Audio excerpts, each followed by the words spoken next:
Hey, David. Everybody went down there and understand.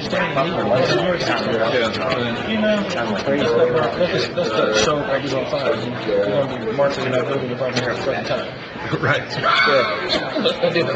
Yeah, well, you know, when you first started to read the story, I didn't do that sense to repeat yourself. But when you first started, I thought, you're kidding.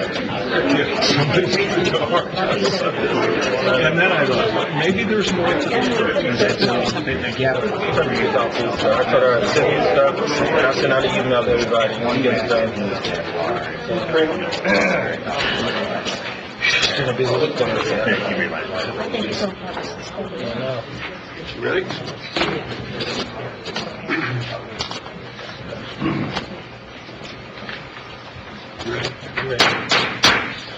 Good evening. If you all please rise. The Monday, August 22nd Common Council meeting is now in session. Our invocation tonight is by Larry Dwyer, member of the Baha'i Faith. Thank you, sir. O my God, verily I invoke thee and supplicate before thy threshold, asking thee that all thy mercies may descend upon these souls. O thou kind Lord, thou hast created all humanity from the same stock. In thy holy presence they are all thy servants, and all mankind are sheltered beneath thy tabernacle. All have gathered together at thy table of bounty. All are illumined through the light of thy providence. O God, raise aloft the banner of the oneness of mankind. O thou kind Father God, gladden our hearts through the fragrance of thy love. Brighten our eyes through the light of thy guidance. Verily, thou art the Almighty, the Giver, the Partner, the Omniscient, the One Creator. Thank you. Now a pledge. Pledge allegiance to the flag of the United States of America and to the republic for which it stands, one nation, under God, indivisible, with liberty and justice for all. Clerk Fowler, the roll, please. You all right?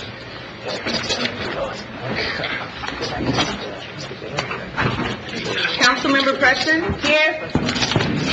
Randy Kelly is excused. Councilmember Broughton? Here. Dr. Varner? Present. Vice President Davis? Present. Mr. Bordy? Present. Mr. Furlick? Here. Councilmember White? Present. President Tim Scott? Present. One unexcused. Thank you. Report on subcommittee on minutes. Report on subcommittee on minutes. To the Common Council of the City of South Bend, the subcommittee on minutes has inspected the minutes of the August 8, 2016 meeting of the council and found them to be correct. Therefore, we recommend the same be approved. Motion to accept. Second. All in favor? Aye. All opposed? Thank you. Under special business, we will have John Antucci from EMA, Emergency Management Association. Agency, I'm sorry. Butchered that. Come and give us an update on the flooding situation that happened in South Bend and St. Joe County.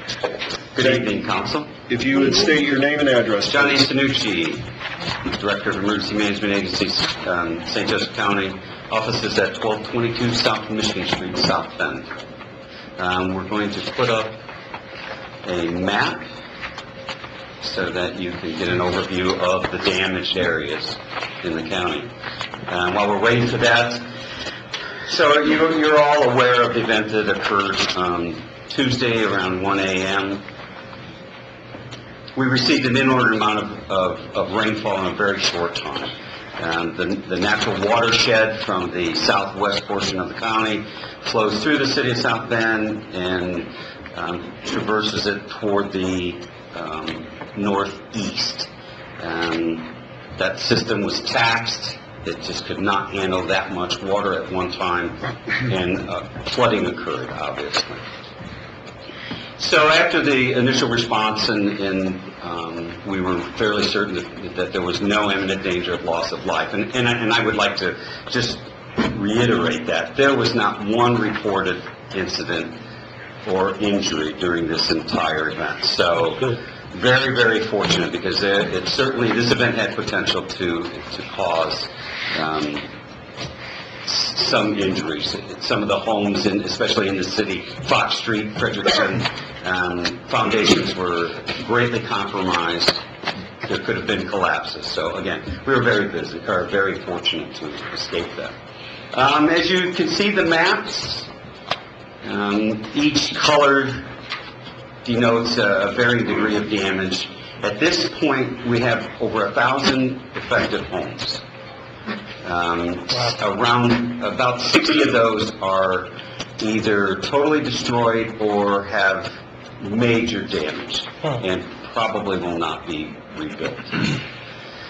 So the first step in the process for the county and the city is for us to complete a damage assessment. We have to contact and make contact with every property that has been reported to us and do a damage assessment. Then all this data is collected and forwarded on to the Department of Homeland Security in Indianapolis, which at that time the governor will make a decision whether to forward it on to FEMA for a presidential declaration. Now, I can tell you there are thresholds attached to each plateau of assistance from the government. In order to get a presidential declaration, the first hurdle is $11.2 million in what they call public assistance damage. Infrastructures, roads, sewer systems, potable water systems, so on and so forth, in the state. Unfortunately, we were one of the only affected areas by that storm. So most probably that threshold is not going to be met. However, we will still make the FEMA application. Ironically, by getting a refusal from FEMA, it opens several other doors for us and several other opportunities to seek out aid. I should tell you also at this time that the Department of Homeland Security has been with us since Tuesday morning. The first official arrived Tuesday morning about 8 a.m. So, and they have been with us every single day and every step of the way through this recovery process, or beginning this recovery process. As a matter of fact, Director Kane just left my office. It's his third trip up here. We're in the 6th day of this event, so we've had an amazing amount of support from them. Back to ferreting out aid for the constituents of our community. There's another threshold that we're trying to meet right now as far as what they call IA, or individual assistance.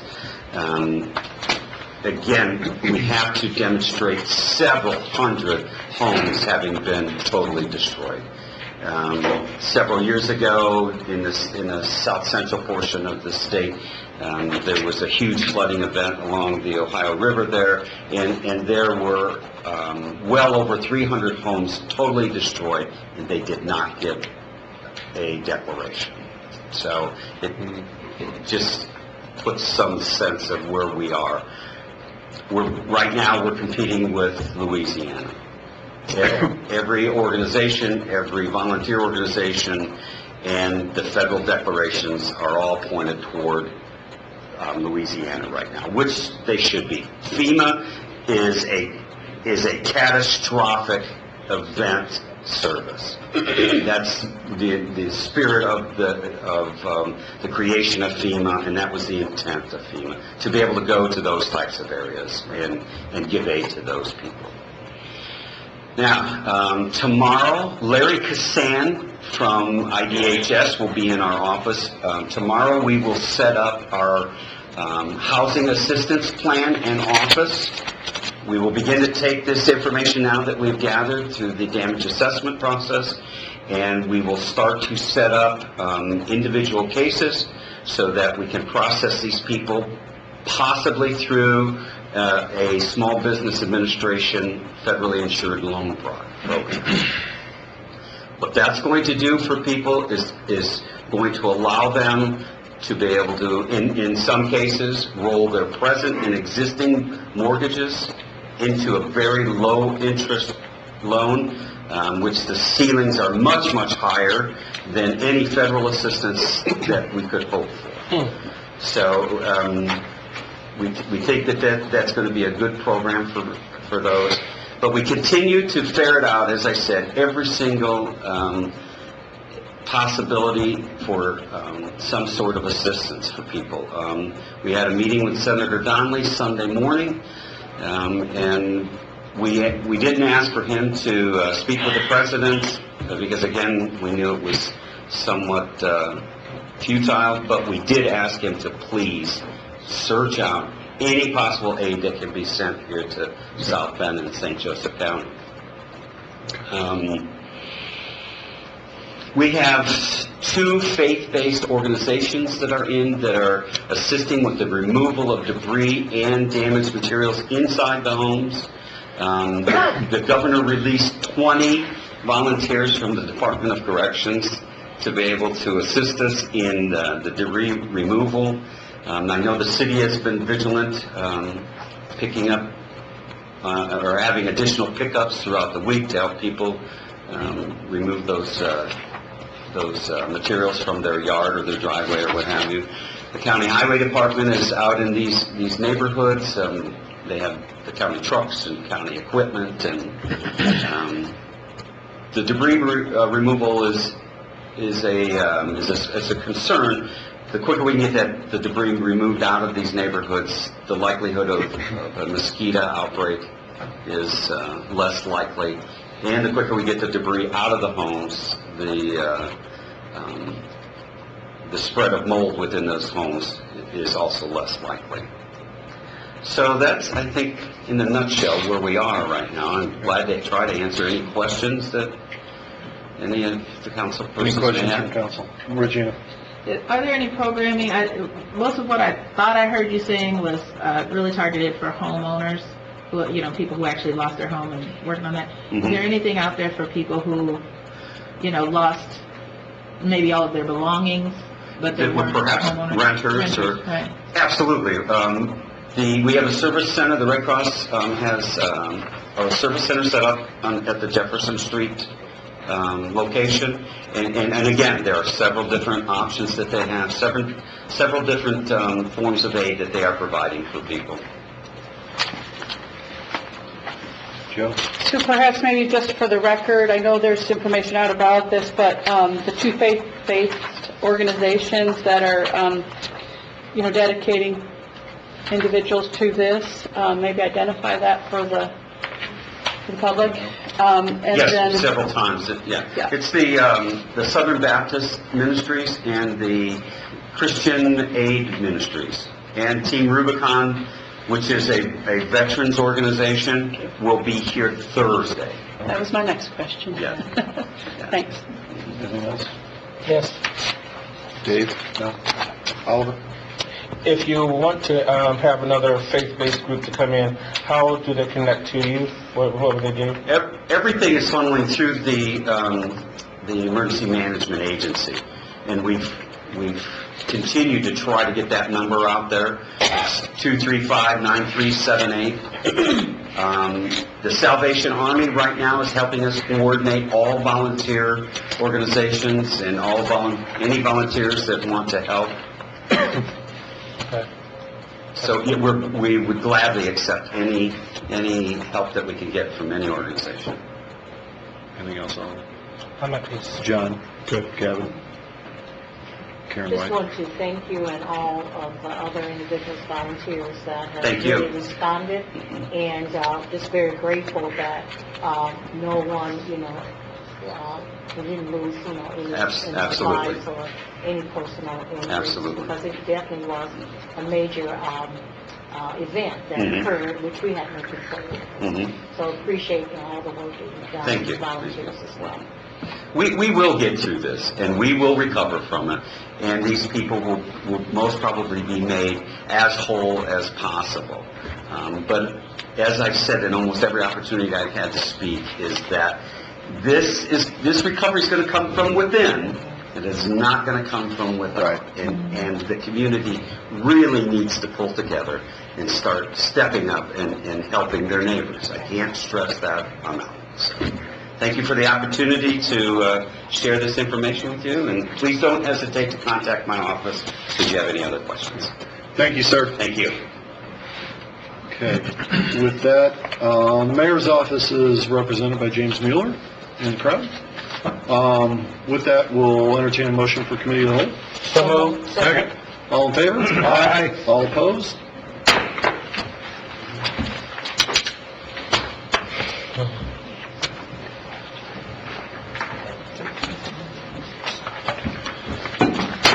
The Committee of the Whole is now in session. This is the portion of the meeting where the full council meets as a committee.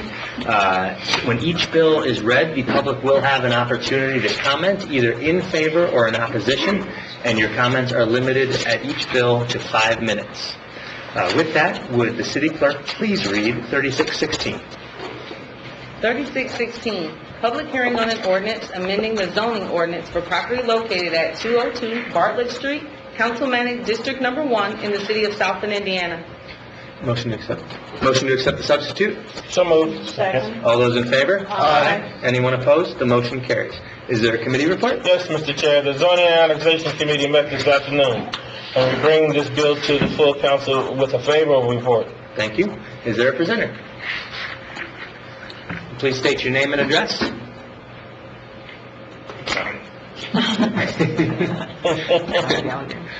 16.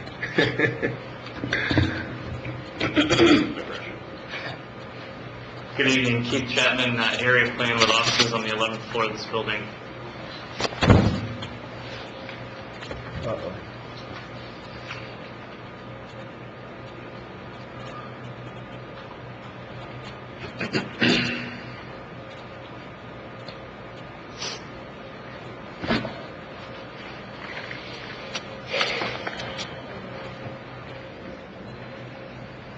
There we go.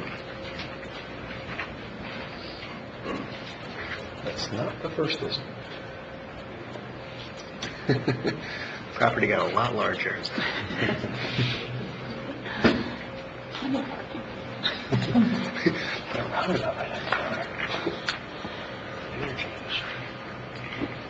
one big roundabout at Bartlett.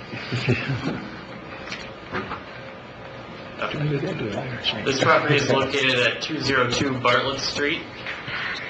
This is a view of the property from the north. The petitioner is looking to rezone from SF2 single-family, two-family to MF1 urban corridor multifamily district. To the north is Lever Park, zoned SF2 single-family, two-family district. To the east is a doctor's office, zoned SF2 single-family, two-family district. And to the south is a single-family residence zone SF2 single-family, two-family district. And to the west is a parking lot zone CBD commercial business district. This is a view looking across Bartlett Street. Here's a view looking east across St. Joseph. This is a site plan of the site. And this comes to you from the Area Plan Commission with a favorable recommendation subject to the following written commitment. The multifamily dwelling unit is limited to 3 units. Rezoning the site to MF1 Urban Corridor Multifamily District will allow for a mixture of housing types in the neighborhood and enable the reuse of the vacant structure. Thank you. And actually, at this time, we'll hear from the petitioner as well. Please state your name and address and give us just a brief history of your project. I guess description, not history. Or you can add history if you'd like. My name is Justin Begunia. The address 202 Bartlett Street. What I'm just looking for is to keep the general floor plan or the footprint of the house. It was originally built as a rental unit. And 3, I've talked to some of the property owners around there. As long as they've been there or known that that property has always had 3 units in it as well.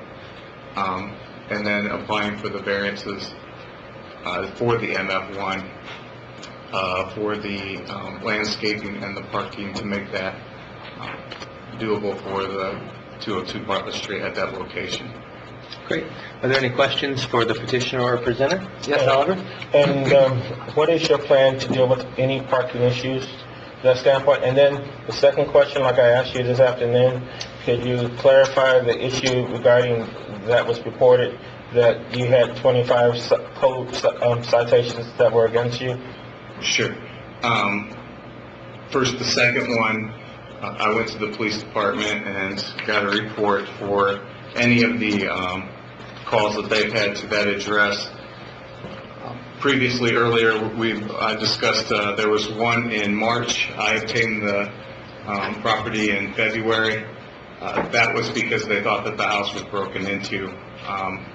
And then I think a window was pushed open, and then since then I've gone through and 2 years ago secured the doors and the windows so that nobody could get into the interior of the property.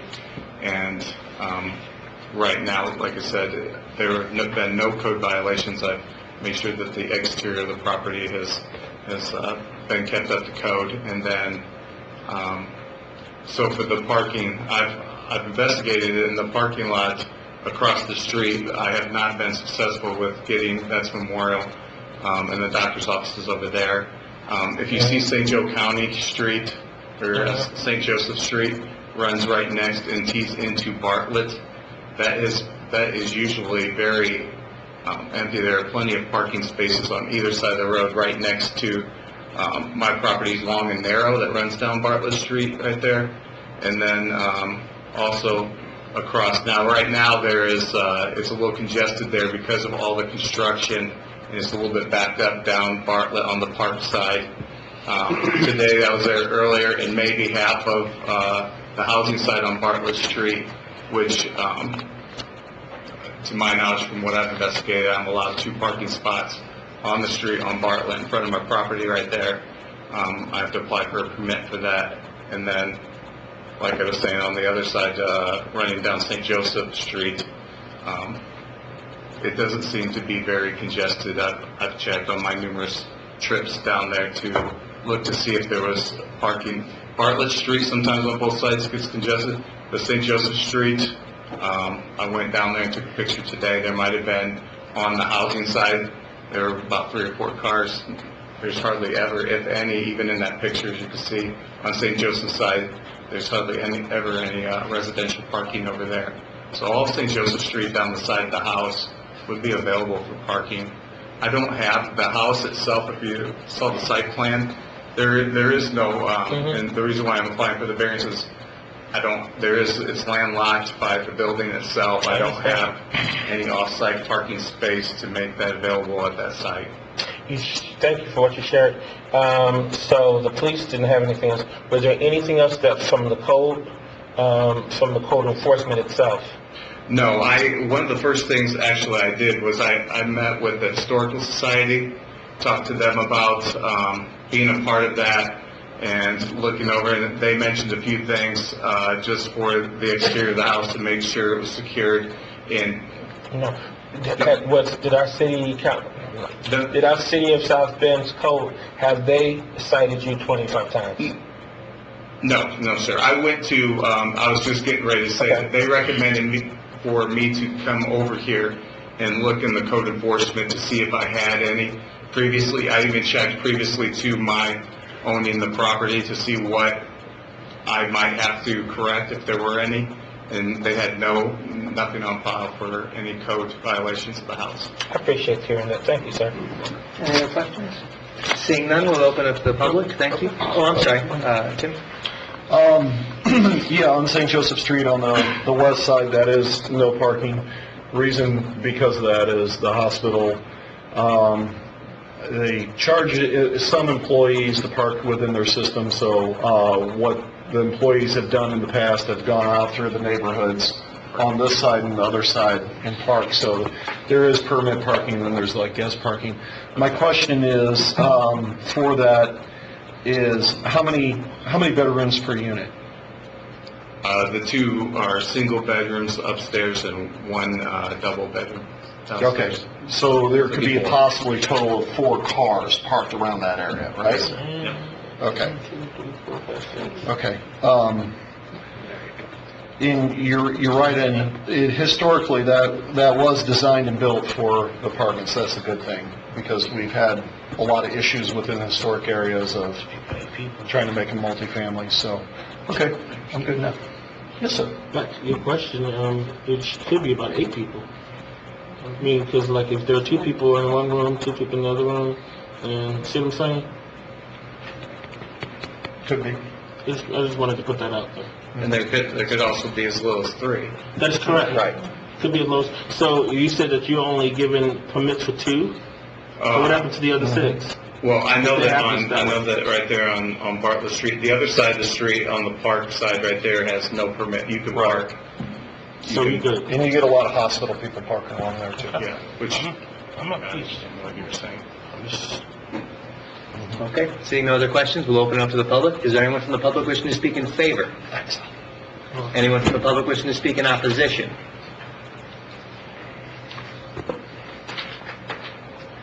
My name is Samuel Brown. I live at 222 East Navarre Street, and I have a West Coast group called Citizen United. My problem with the whole thing is, you know, Mr. Scott had testified that on the west side of St. Joe, all the way down the bottom, you got these no parking signs. And I have done my best to try to get those signs pulled so we can have more parking. Because the said agreement was for Memorial Hospital, took those houses down and made a parking lot. The agreement was those signs would stay up all the way down to go across Navarre, all the way up. And we don't have a lot of parking down in there. And then on Bartlett, from the west, all the way back down toward, what is that, Riverside? The parking is dispersed. I live up there. And that's where I live. And Mr. Scott and I have walked that. We have talked about it. And I think we got an issue up there. You know, we need to go up there and we need to rethink this for you okay this. Get with Mr. Scott, go up there, let's see what we're going to do about them signs and everything. Because Mr. Scott and I walked and I have thought about this numerous of times. It ain't nothing just coming up out of the blue.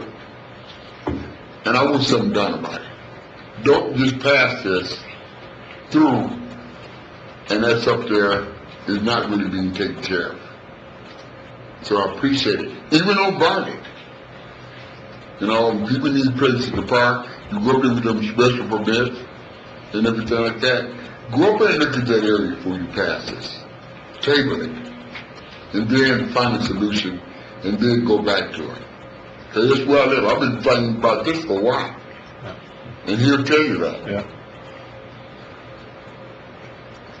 Anyone else wishing to speak in opposition? Seeing no one, we're back to the council portion. Yes, Tim? Oh, I'm sorry, yes. Would you like, you have 5 minutes for rebuttal, if you'd like. I'd just like to comment on what he has said about the street and the parking. I understand that was a problem or is a problem. And, you know, Bartlett Street is congested right now in those signs, and I understand that the approval of this would add some extra parking on those streets as well. I don't know what you guys could do about the parking in the streets and the signs, but you know, one of the things I'm looking at that St. Joe Street in the corner right there, and staying on my side of the house right there on that street in that particular area right there, and I think it's doable. I think it has been done in the past, and I think that this could be done with the addition to this house right here. I appreciate it. Thank you. Back to the council portion, Tim? When it comes to these type of issues, my big thing is, you know, whether you live in South Bend or you live anywhere else, you got to be a good neighbor, especially if you have rental property. You got to be as good as neighbor as everybody else around there. I am concerned with this. I'm also concerned with the fact that as an empty property sitting in a neighborhood that invites, people to break in, do whatever. Sam, the one thing that I think we need to talk about, and I'm geared and motivated to do, is look at that west side of St. Joseph and get that to residential permit parking on that side, which is not, and, each resident that lives along there only has a unique number of passes. Maybe that's increased as well. I think it's time for that. The more Memorial is doing, the more with the streets and all that, their campus is moving farther to the west. All they have is surface parking back there. That street will fill up with employees if it isn't a residential parking.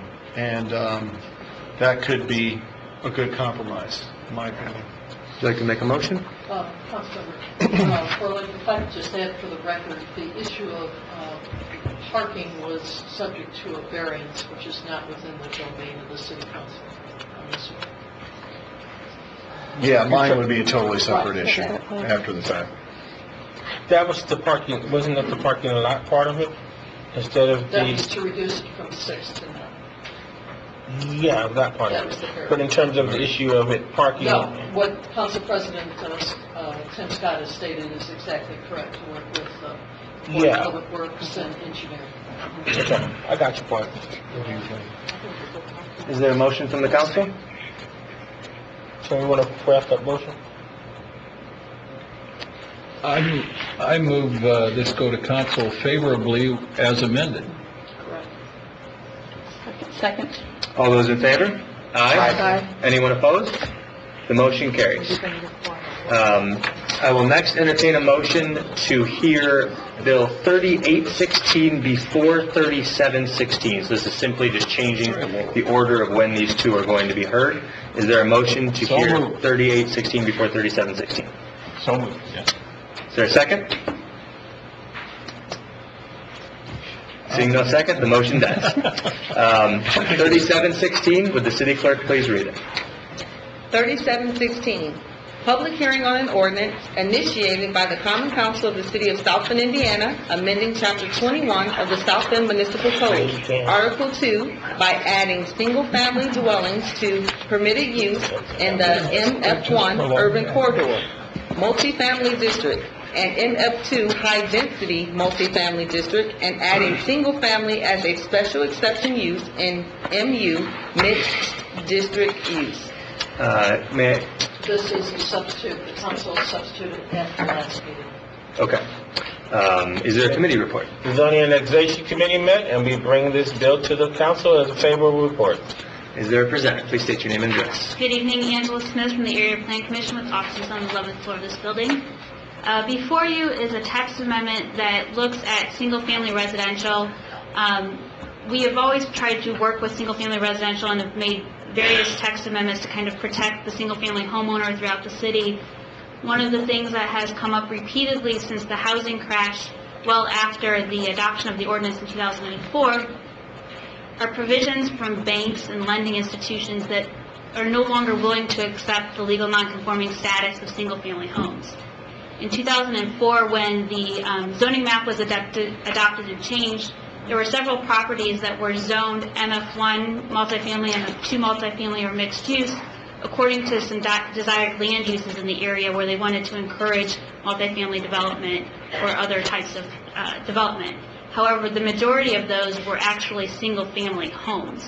So in essence, in 2004, we made a lot of homes legal non-conforming, which has caused problems over the years for the homeowners. This text amendment would help correct that by making them a permitted use in the multifamily districts and keeping them as a special exception use in the mixed-use district. The reason to keep it as a special exception use is there might be some areas of town where it's not consistent with the comprehensive plan to make it a single-family residential.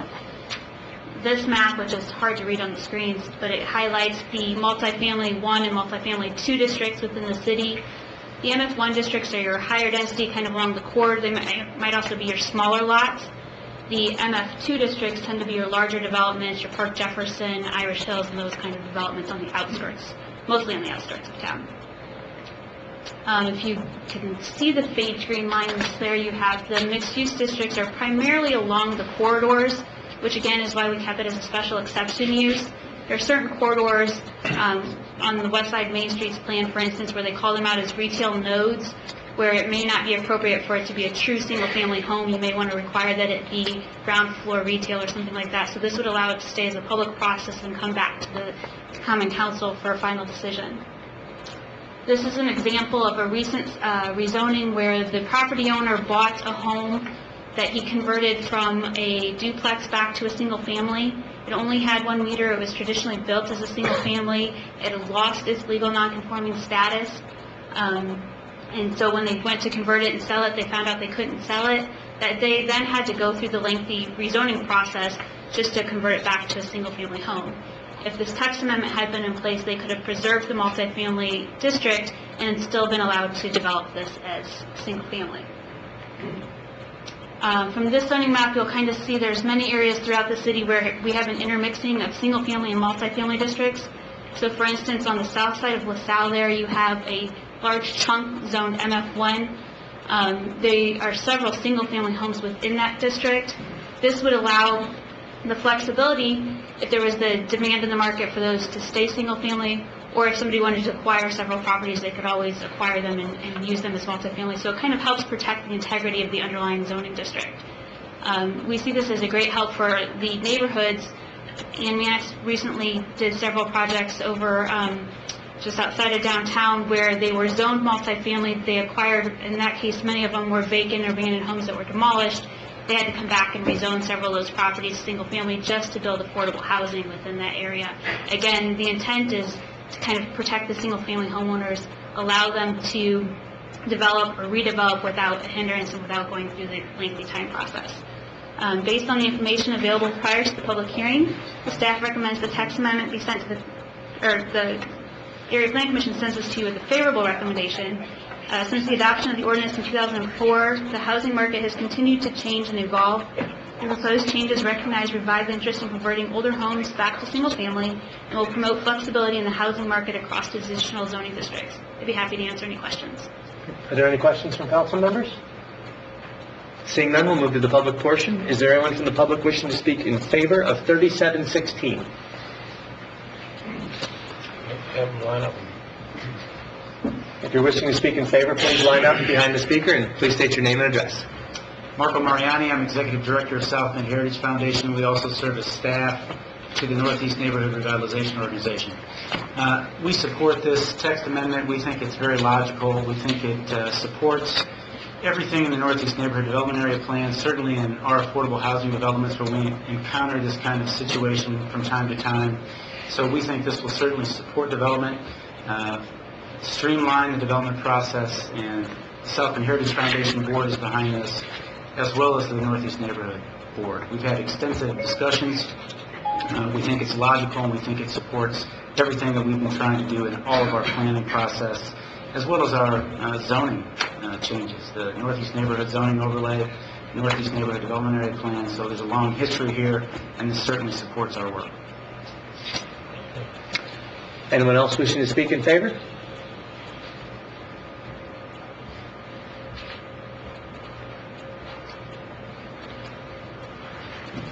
Again, please state your name and address, sir. My name is Joseph Wingo. I live at 1020 Furbringer.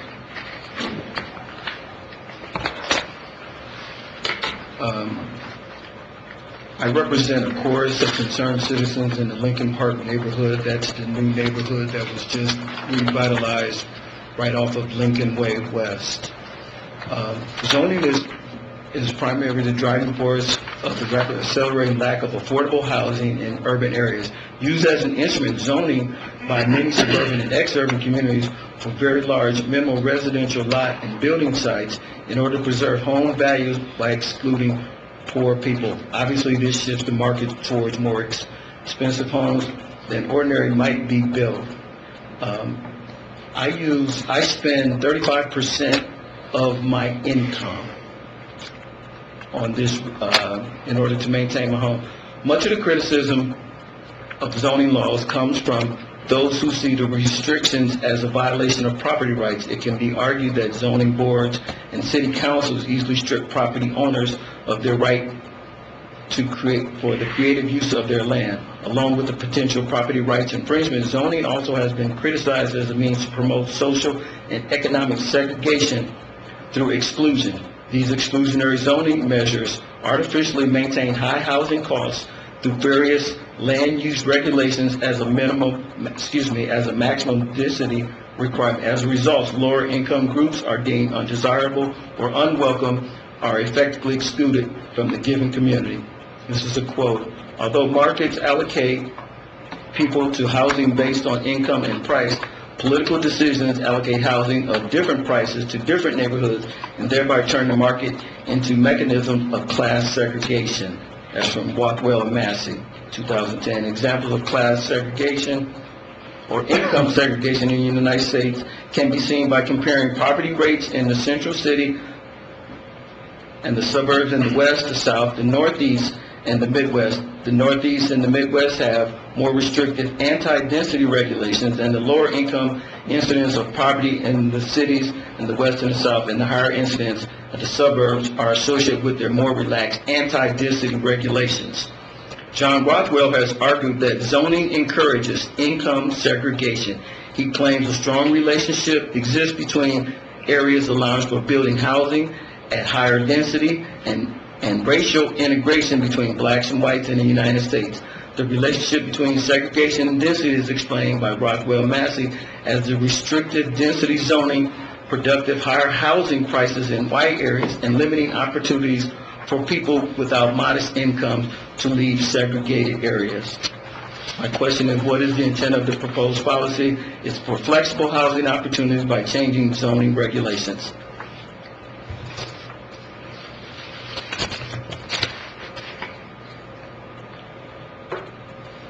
Thank you. Is there anyone else wishing to speak in favor? As I said before, please line up behind the speaker. No one else? These will be the final two speakers in favor. My name is Marguerite Taylor, and I live at 714 East Corby. I'm the Vice President of Northeast Neighborhood Council and a member of the NNRO. We highly support this bill for housing and zoning. The Northeast neighborhood has worked long and hard to preserve our neighborhood in single-family housing. We have the largest number of Notre Dame students off campus in all the world. So it's just hard to keep families where they are. I'm not going to, because I was at the 3 o'clock meeting, so you heard my speech, but we do support this activity.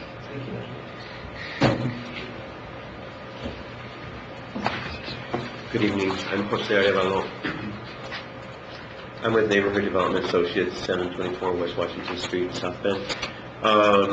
The way a zoning currently works in South Bend is that it makes it difficult to rezone property for affordable housing projects, such as a project that I'll go into in a minute. In most people's opinions, it's a big unnecessary hurdle, and this is one of the reasons that Councilwoman Broden is supporting this, bringing this up. There's a lot of difficulties in finding good, safe, and affordable housing, and this change in zoning helps achieve those goals. The changes are incremental in the bill as presented, and that's by amending the definition of a group home to include any group of people living together. This allows group homes as special exceptions in mixed-use districts. The reason for all of this is to allow for more flexible conversion of older homes back into single-family homes in certain districts. At present, many older homes have been converted into multi-units, and so the city over time has changed it back to single-family, but then single-family, there's now more non-traditional families, and so that's why we need a change in the zone to address that. So this helps keep the housing stock intact by increasing the availability of housing and increasing the flexibility and the affordability of the housing in our city.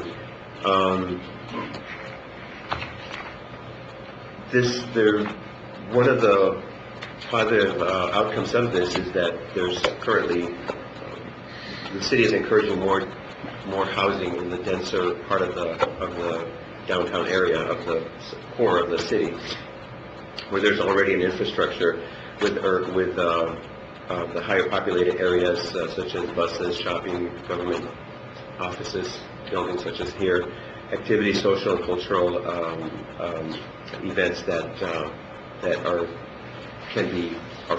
are mutually promoting and beneficial when we have more housing combined together. So organizationally, our office has worked with different partnerships with the city, with different organizations like the Heritage Foundation, the city, the state, and federal entities to help create these 24, the co-op housing program of 24 single-family homes as new construction, infill construction in what was otherwise vacant lots all over the city, but in our case, it's in the example is around the Colfax Cultural Center, and one of the important parts of that is that there were 24 homes that were built over some time, and it was quickly occupied, those 24 homes, and as a sign of our success and the success of basically of having zoning changes like this is to promote more of this type of development, is that there's a list of over 70 families on the waiting list for such homes. So that's just one example of the necessity of this. And so basically what it comes back down to is that zoning changes as presented in this bill would allow for construction or rehabilitation of single-family homes in multifamily 1 and multifamily 2 districts. And this is why we support this bill. Thank you so much. Is there anyone wishing to speak in opposition of 3716? Seeing no one, back to the council. What is your pleasure? Move for favorable passage. Second. All those in favor? Aye. Anyone opposed? 3716 will go to the full council favor as amended. City Clerk, would you please read 3816? 3816, public hearing on an ordinance initiated by the Common Council of the City of South Bend, Indiana, amending Chapter 21 of the South Bend Municipal Code, Article 3, by adding group residence to special exception uses in the CBD Central Business District, and Section 11 by amending the definitions of dwelling unit, family, and group residence. Is there a committee report? Yes, Mr. Chair. The Zoning and Annexation Committee met this afternoon, and we bring this bill to you with a favorable report. Thank you. Presenter? Good evening, Angela Smith from the Area Plan Commission with offices on the 11th floor of this building. I'm going to kind of handle the title backwards to help understand this and start with the definition of group residence. Actually start with the definition of family. But this also is looking at protecting our single-family neighborhoods, our single-family homes. When we look at the definition of family, there's currently language in there that refers to exempting household servants from the definition of family. This term is kind of an antiquated term. Not too many of us have servants these days, and if we do, they typically fall within the regular definition of family that's no more than 2 unrelated. So, for instance, if I had an au pair in my home, that would be permitted under no more than 2 unrelated individuals, so we'd still qualify as a single family. What we have found is people were taking that term to kind of create a loophole and allow for them to have more than 2 unrelated people within the single-family district or within a district that only allows 1 family per dwelling unit. It's not within the intent of the ordinance, nor is it consistent with the comprehensive plan for the city or the city's efforts. So in looking at that, we really needed to remove the antiquated term and get back to the true definition of single family. When we did that, we went also to the definition of group residence, which really encompasses anything that doesn't meet the definition of family.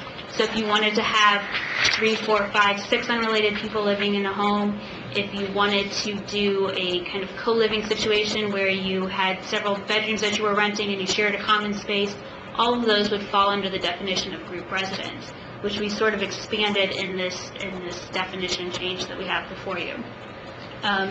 When we did that, we took a look at where group residence is currently permitted within the city. It's currently a special exception use in multifamily, both multifamily districts, MF1 and MF2. In the mixed-use district, it's also a special exception. staying consistent with the special exception public process that we have in both of those districts, it was decided to keep it as a special exception, but look at adding it as special exceptions in the central business district, both east and west of the river. What this does is it allows it to stay a public process. It allows a site-by-site analysis to make sure it's consistent with the comprehensive plan and make sure it's an appropriate application of the definition. So for instance, if somebody were to say develop former Madison Center into a group residence, you could take a look at that and say, is this appropriate with the comprehensive plan for this area, which calls for high-density residential or type uses? And the council could then decide, yes, this is consistent. But say, for instance, they wanted to take the Emporium building and they wanted to convert that to a group residence. It would allow the council to say this is not consistent with the comprehensive plan, which calls for this to be a mixed-use building, and at the very least say we would like you to keep it as retail on the first floor and allow your group residents on the second floor or higher floors above there. So by keeping it as a special exception, you allow the ability to look at the comprehensive plan specific to those areas and determine if it's consistent with that area. It does, however, give the opportunity to have a group residence in this type of non-traditional housing in areas where the services are already provided. So the downtown area is ones where we have very ample public transportation, you have lots of employment opportunities, there's lots of service opportunities in the downtown. So we wanted to make sure that while we were strengthening these definitions of family and allowing for group residence, we were allowing the opportunity, which has never existed before, for you to have kind of development in downtown South Bend. This comes to you from the Plan Commission with a favorable recommendation. The proposed changes recognize the growing popularity of non-traditional housing arrangements, providing an opportunity for group residence developments within the densely populated central business district will allow for the changing trend in housing to be accommodated where the services and infrastructure are already in place. I'd be happy to answer any questions. Thank you. Are there any questions? Yes. Yes, Representative Oliver? Thank you for your report. What if there's already plans are in place to proceed within the side of the loophole right now? And if the plans are already placed to proceed within the loophole right now, and we pass the plan tonight to, in a sense, fill in the loopholes and fill in the donut hole kind of concept, how soon for the public will that go into effect, and will it affect any plan that's already in place? If somebody wants to come to area plan, submit something to you tomorrow, okay? And this kind of thing, and say, we're going to go ahead and do this. Would us already passing this tonight prevent them from doing that, or how soon? Because then they may have another donut between the time we pass this and the time that's done. Where are we on that? I don't know if we're going to find any more loopholes. There's always loopholes out there, right? To answer your first question about what about any projects that are already out there, they would first have to prove that they were legal. I think there's some question as to whether or not that loophole was actually a legal use of that. So they may find that even though they thought they were utilizing this servant clause, that the building commissioner, who's ultimately the zoning administrator, may not agree with that. So you have to be legal first to be legal non-conforming. Changing a definition, I don't believe, is something that can fall into a legal non-conforming status anyway. So essentially, this would close the loophole from anybody in the past who was trying to use that and go into the future. So you said they would have to prove that they were legal? Correct. So that would mean that they would have to, the building commissioner would have to say, yes, those were in fact your servants they're there. And so that may have to, he can make that, or since I building commissioner, well, the building commissioner can make that call on their own, or would that have to be in some kind of court area, or what? They would make that interpretation. If the individual disagreed with them, they could appeal to the Area Board of Zoning Appeals for an interpretation. If they disagreed with the Board of Zoning Appeals, then it would have to go to court. That's the process. It wouldn't come back to us then? That's the process for interpretation of the zoning ordinance. It falls within the zoning administrator's purview. So the zoning administrator is the one who would make those decisions. The process, as it's laid out, is the Area Board of Zoning Appeals is the first appeal step. If they don't agree, if they concur with the building commissioner and they want to appeal that decision, then they have to take it to court. So if somebody were to proceed on this right now, while this is there, they would have to prove that to the building commission, and that would go to the zoning appeal, and then that goes from that to court. Correct. However, if they came in tomorrow and applied for a special exception, it's about 45 days. You go before the area board or zoning appeals who makes a recommendation to the council, that does ultimately end with the council. Got you. So there are two different ways that they could go around that kind of thing. Well, I mean, once this passed, there'd be the one way you would apply for the special exception. I understand. Well, so if this passed, then you're saying that they could go for the special exception for that? Correct. I got you. I'm at peace. And just for a clarification point for the audience, so right now, there's really no way that a developer could build a 3-bedroom, apartment in downtown, or a 4-bedroom apartment intending on having 4 unrelated persons. Correct. But this at least creates a way at this time that you could come in for a special exception and get that exception to have a 4-bedroom apartment with 4 unrelated persons. Right, and I think that the reason it's coming forward is because I think there is a desire for an increased density downtown, and that's an appropriate location. They already have that opportunity in the multifamily district. Why not give them the same opportunity here? Okay, great. No other questions? What's up? You have a question? Okay. Seeing no other questions, we'll open up to the public portion. Is there anyone from the public wishing to speak in favor of 3816? And again, if you're speaking in favor, please line up behind the speaker and please state your name and address. Jason Badicki Critchlow, 3822 West 4th Street, South Bend, Indiana. I think as we go forward with housing and changing demographics and changing lifestyles and the way that many people spend their 20s and 30s now, I think anytime we can look at creative ways to house different people in a more affordable manner is a good thing. I think everybody who's spent any time up here hears me talk about it all the time. Our median income in the city is $19,800. Anytime we can find a way to house people a little cheaper, that's a good thing. Anytime we can get people to interact more, we know the outcomes are better. We know our schools struggle. We know our students struggle. Yet the tipping point for outcomes is living in a neighborhood with 6% professionals. If you've got that many professionals living in your neighborhood, your outcomes drastically improve in terms of high school graduation, college attendance, things like that. It's a very small number. And yet, if you live, essentially west of downtown, you don't see those 6% professionals living in those neighborhoods. And we know, come 2019, 2020, we're facing tightening resources. The increase in density population allows us to focus our resources and get a better return on investment as a taxpayer in terms of what we can do. I think anything that creates a flexibility, that creates a different opportunity is something good. Everybody knows I live on the west side of South Bend. I think, if we can expand this to some other areas, we've for years have had a problem housing migrant farm workers. There was one summer that a 700 square foot house across the street from me housed 25 migrant farm workers. So, again, if we can find a creative way to house these people where they're not in unsanitary, unsafe conditions, I think it's something that we definitely have to address going forward. Good point. So, not the west side. Good evening. My name is Torrance Moody. I live at 1314 Corby Boulevard, and I am also a board member of the NENC, the Northeast Neighborhood Council. And as you know, the Northeast Neighborhood is under a very prominent, gentrification process. In our meetings, we talk to and we hear from a lot of developers and realtors who have interest in developing property in our area.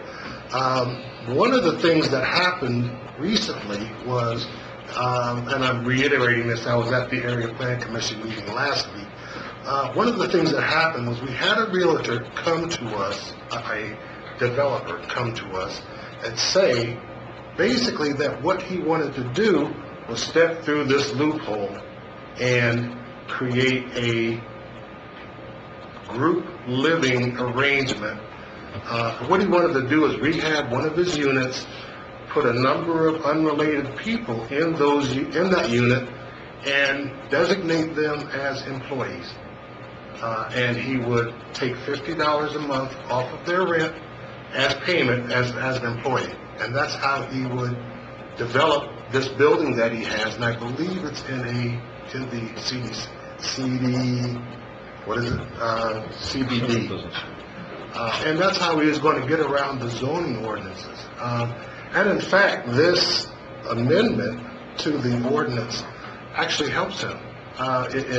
It makes what he's doing not trying to go through a loophole. It's redefining what he's trying to do. There are also a number of other realtors that are trying to follow him through this loophole. And I think by amending the definitions, we can prevent or maintain the integrity of our neighborhoods. And therefore, I'm in favor of this amendment to and this ordinance. Thank you.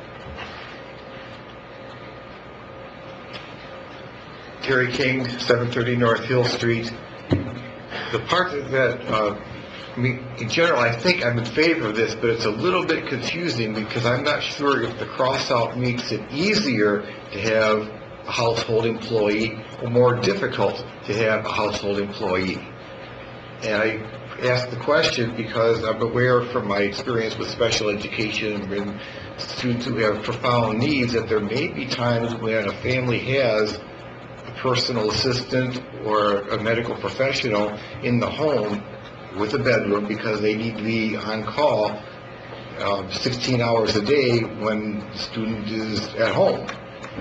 And it could be any situation. So, see, let's say the Brady Bunch wants to have a house in South Bend. It's okay to have Alice live there because she's almost family, but she's an employee. But what if one of the kids has a traumatic injury and becomes quadriplegic and they need to have another full-time, say, health care professional or personal assistant? What does the change in definition do to that kind of situation? Would you then consider that three unrelated people, more than two unrelated people? We want flexibility, and anything that helps us to have the right kind of flexibility so that developments go forward that make it easier for people to live and work in South Bend is good. Anything that makes it more of a hurdle to get over for no really good reason. We don't want loopholes where people take advantage, but even that proposal that the previous speaker mentioned, where you have people considered as employees for the purpose of allowing them to live in that situation, that could be actually a good thing. We might not want 50 of those in a neighborhood, but one or two or three makes it possible for that group to have a good place to live within our city. Once again, my name is Marguerite Taylor. I live at 714 East Corby. I think I know everybody on the diocese up here. Not one of you have a maid that lives in your house. That I don't know. I've never been in your house, but you don't have to live in your house, do you, Mr. Scott? No. So we want you to close the loophole. I tell people all the time, you can have a woman, her boyfriend, and her 17 kids live in a house legally. But you can't put 6 students in a 3-bedroom house legally and collect the rent off all 6 of them. Please close the hole. It will help the neighborhood. Thank you. My name is Greg Markinen. Address is 415 Main Building, Notre Dame, Indiana. I'm here both as the Director of Northeast Neighborhood Redevelopment and as a board member of the NNRO. There are really 2 basic parts to the text amendment that are being proposed here. The first one has to do with closing a loophole. As one of many, many people who have worked a lot of years to try and reestablish and preserve the Northeast neighborhood as a great family neighborhood, the single biggest barrier to that is when you have houses built as single-family homes rented to 4, 5, 6 students. I hope to live my entire adult life never living next door to 6 students. I'm not hostile to students. I have 2 Notre Dame students of my own, but that lifestyle is just inconsistent. The definitions as they exist allow the possibility, and we've seen it in action, where someone can convert 6 unrelated tenants into household servants, and voila, you have a legal residence. So this is possibly, in my opinion, the single largest threat to everything we've accomplished in the Northeast neighborhood over the last 16 years. Please close this loophole. The second part of the text amendment has to do with really permitting group residences in the central business district. It may not be obvious, but the NNRO and the NENC are not hostile to group residences as long as they're appropriately located. A great example is the former Madison Center building at 701 Niles Avenue. It was oriented to provide congregate housing opportunities to young people who want to live downtown in that location. We think that's a great idea. We love the idea of getting more young people living downtown. It is essentially a commercial high-density location. If you propose the same facility in the middle of the Northeast neighborhood with single-family residences around, we would vigorously oppose it. So we really do support the idea of permitting group residences in the central business district. And furthermore, we really believe that doing it as a special use exception is the appropriate route. And the reason is this is a new use being inserted into a new district. I think it's appropriate to have public process, public comment, and public approval for each one of these that comes forward. Thank you. Is there anyone wishing to speak in opposition of 3816?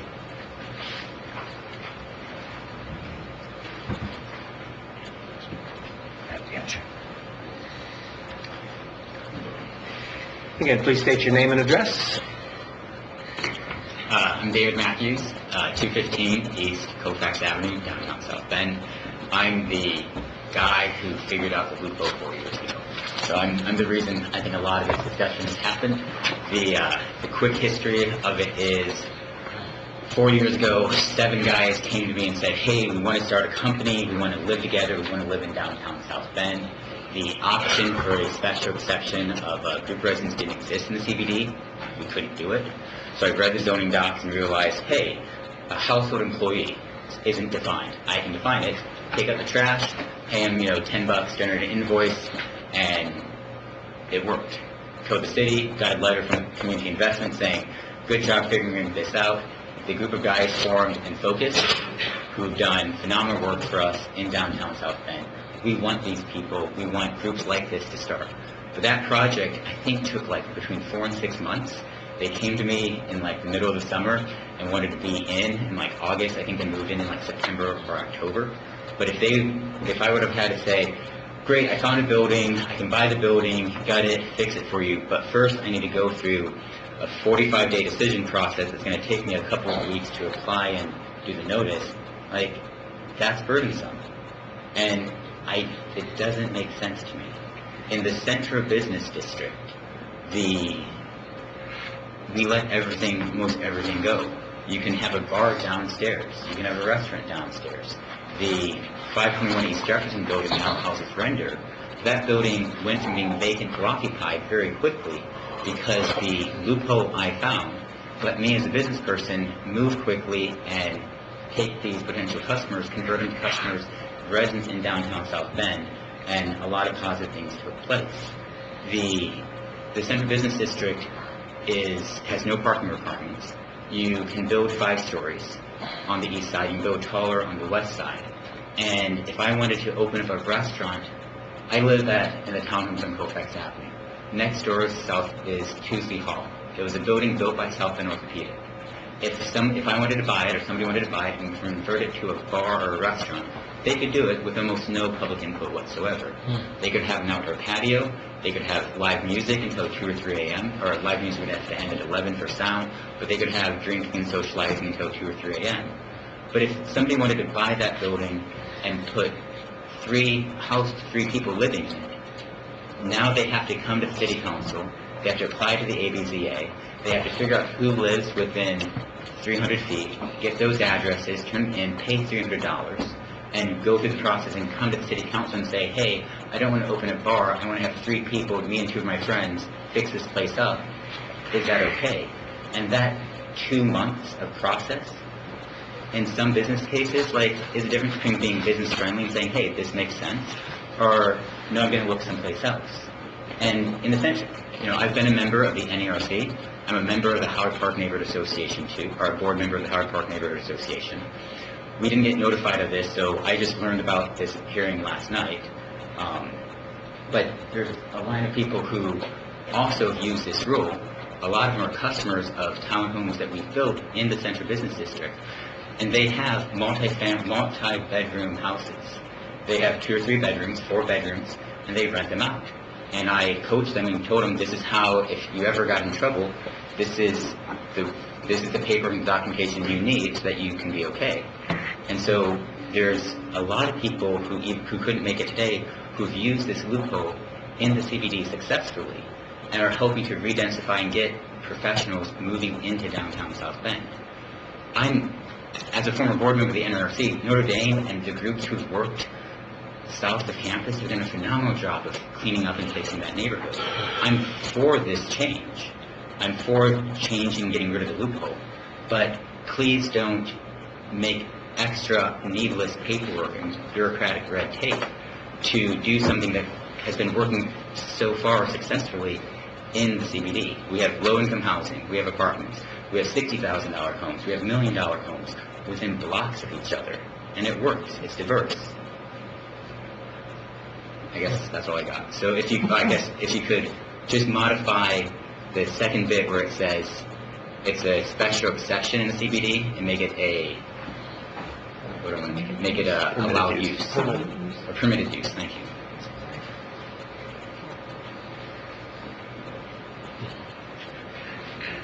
Hello, my name is Willow Weatherall, and I recently moved to 701 North Niles Avenue, specifically to help head up the co-living residential option in the East Bank. And I am friends with many of the people who spoke in favor of the change, and in 2001, I lived on Notre Dame Avenue and lived through a lot of the mess and headache of having many college students crammed into buildings or into single-family homes there. So I am definitely supportive of what I think the ordinance is trying to do. But I also recognize downtown, outside of the larger co-living residential option that Dave Matthews wants to do at 701 North Niles, is myself have had roommates and use the loophole basically as a working professional to provide housing for other visiting faculty members at IUSB and Notre Dame. And there are many people who use this, I think, in the right way, in the way that we are trying to attract millennials and young professionals downtown. So I want to make sure that we are doing the things that prevent the kind of behavior and housing uses that we saw south of campus, and we continue to protect and strengthen that neighborhood while also not penalizing people with a lot of bureaucracy and unnecessary hurdles when they're trying to do something on a small scale. And I don't want to get anyone in trouble, but we have a fairly visible project recently that involved inviting artists to be residents in the city of South Bend.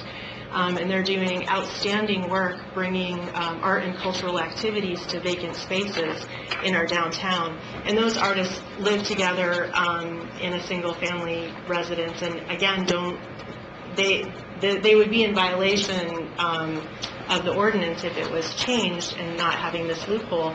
But I would hate to see things that are very organic, wonderful assets and contributions to our city that are really attracting people and helping make this a much better place by living with one another and having shared amenities inside a household that don't necessarily fit the typical family model, but also are helping to stabilize neighborhoods and make the city a better place. So I echo the people who are in favor of it, but would like to make sure there's some provision that doesn't make it unduly, difficult for the somebody trying to do something on a small scale where you have more than two unrelated people living in a household. That isn't always a bad thing, I guess, is what I'm trying to say. There's a lot of benefit to it, and I don't want us to create a policy or legislation just to correct bad behavior and penalize some of the good things that people are doing in that particular housing context. So, thank you.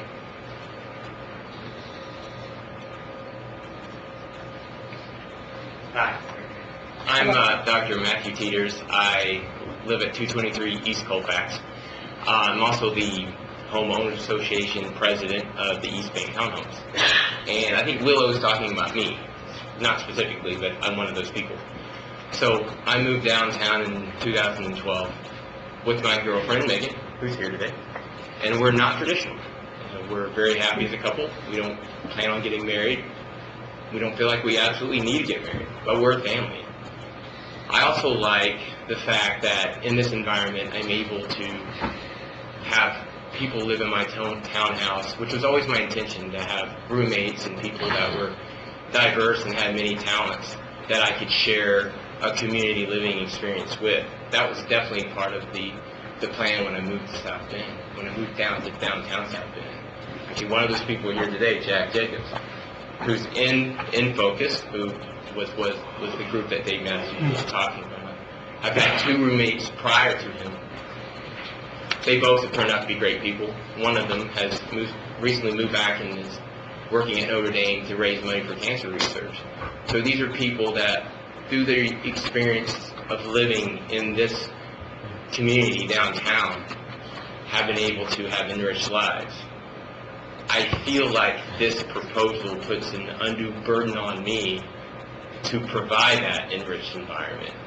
If I have to go through a process of applying to be a group home because I live with my girlfriend and also want roommates, that's an undue burden to me. And I would ask that you would take that into account when you're considering your vote. Thank you.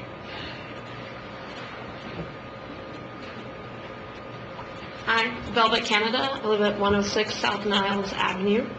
I agree with what Matt and Willow were saying, is that I think if we're going to do something, let's try to make it right. And I understand why there are people that want to take this exception out, but in the CBD it doesn't make as much sense for a family to be established as two people related.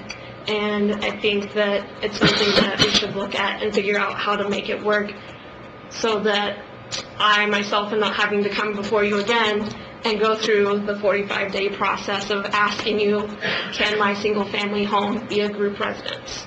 So I think it's great to add the definition, but if you've ever gotten to go through filling out all the envelopes, getting everyone's addresses, it's not the most easiest task to do. Thankfully, I have a background and can do that and help people with it, but I think there would be an easier way. And then at the same time, you as a board have to decide what single-family residents are allowed to become group residences and what aren't. So it then becomes a different problem to look at. Whereas I think we could come up with something that would make it easier for all of us to do what we're doing and bringing people to live in the CBD. Thank you.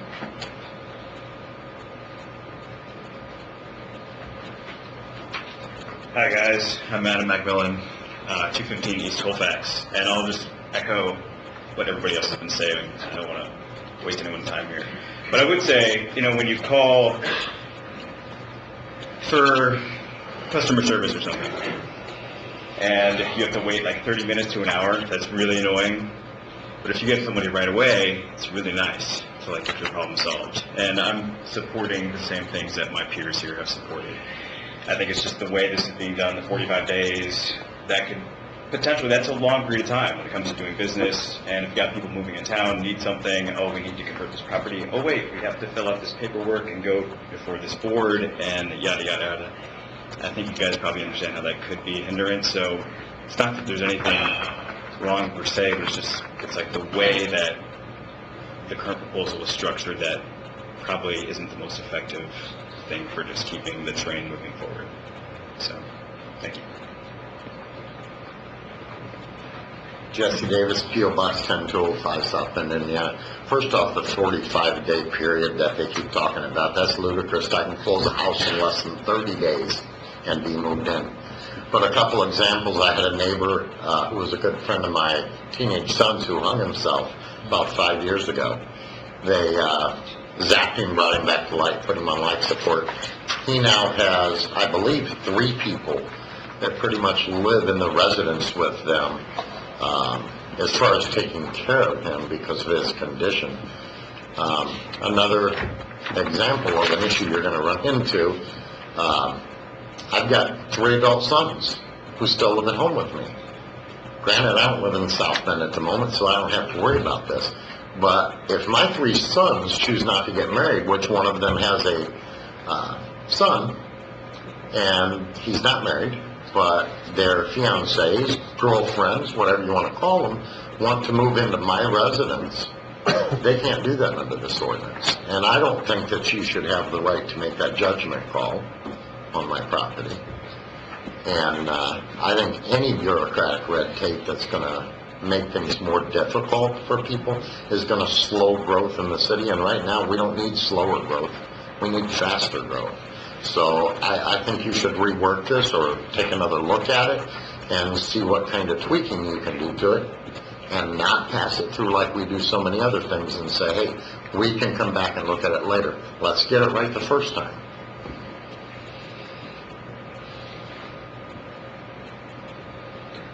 My name is Megan Kerwin. I live in 223 East Colfax, and again, echoing all of this, but also just, I was thinking about my past prior to being with Matt and prior to moving in with Matt in our current home.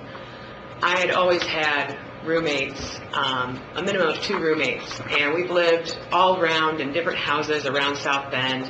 And I can understand the concern that the people who were in favor of this have, because I lived in a house on Corby Street and Notre Dame Avenue over that area, and the people across the street were crazy. It was just a bunch of Notre Dame students that were partying hard, and I can understand that seems to be the thing that we want to try and get rid of, or not get rid of, but be able to have some type of some rule over. But what if, there's been times where we would just drive up and down streets and we would find that house says that there's 4 rents. So you go in, it'd be a 3-bedroom or a 4-bedroom house. With our friends, we would say, okay, hey, we really want to rent this house, but the people are like, yeah, we were going to sell. Our family moved out of this house, we're going over to this other house, but we want to be able to keep this house. We want to be able to rent it out. They could rent it out to me and my 2 other friends, but then they would have to go through this whole 45-day process. Or that they wanted to, they could say, no, we want to only rent this out to families. Where does this process of becoming a group home, where does the responsibility fall on? Whose shoulders? Does that then fall on the homeowner that's wanting to rent out that house? Or then does it fall on the hypothetical me and my 2 other friends that want to move into this place, that see this as, this is a nice prime area, it's in a family located area, we're a group of good people, and I just feel like having this whole only two persons, unless you're married, it seems like 2 is such a small number. Average homes that are being built these days, I feel like, have a minimum of 2 bedrooms, most of them 3 to 4. So it just seems there needs to be some changes to it, and I respect the opinions and the want and drive to have this loophole closed up, and have there be some type of a rule over homes that have tons of students that are just creating a ruckus around the neighborhood. I understand having it for that, but it just seems like it has the potential to be more of a bad thing for people that were in the situation that I used to be in. So.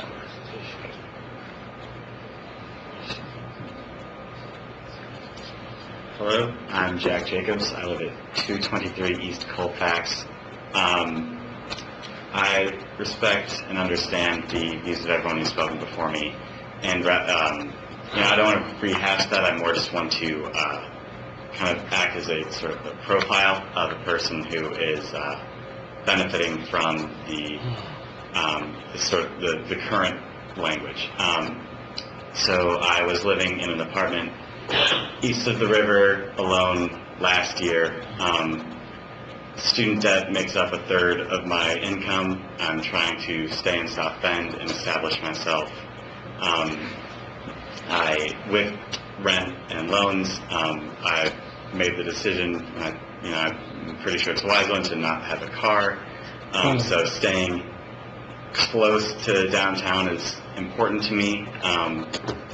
Just recently, the rent went up at the apartment where I was staying, and I needed a place to stay relatively cheaply, and a place to do that is somewhere where you have maybe more than one roommate.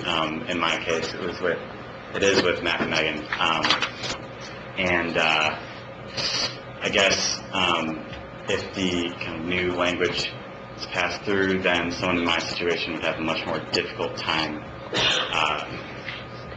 finding a situation amenable to staying employed and just, kind of working more easily in South Bend.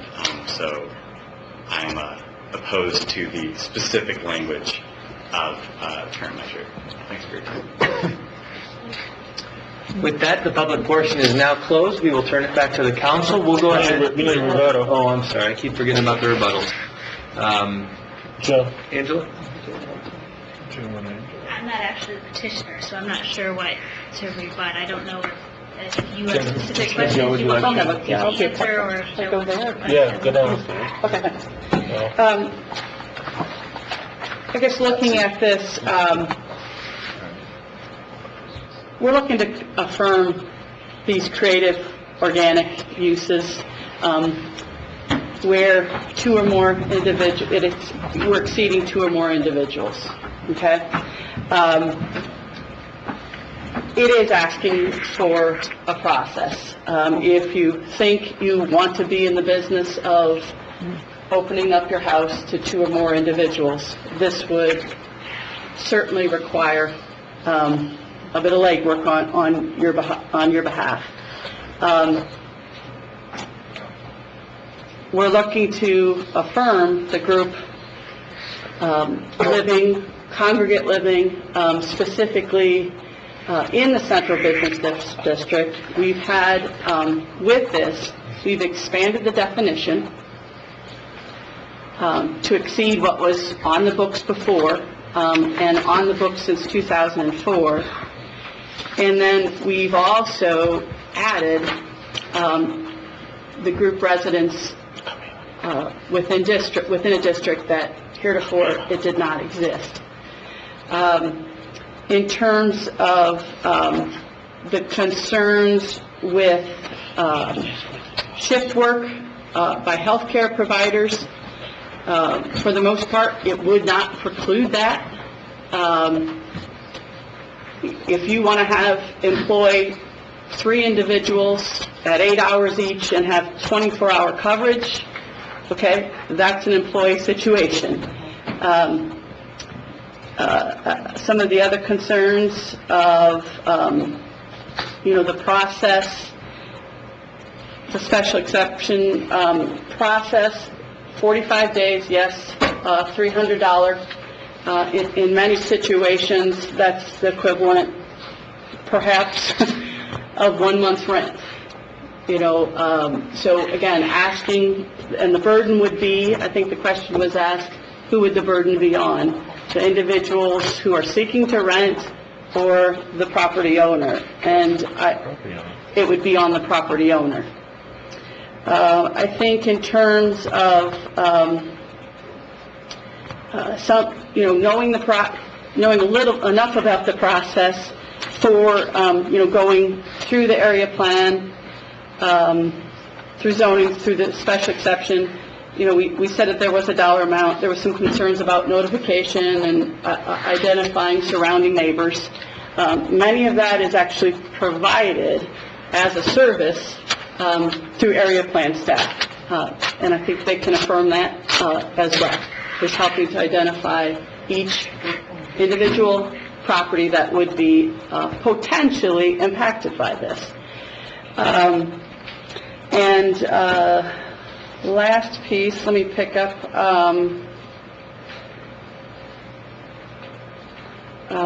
let's see, there was one other issue. Give me a second.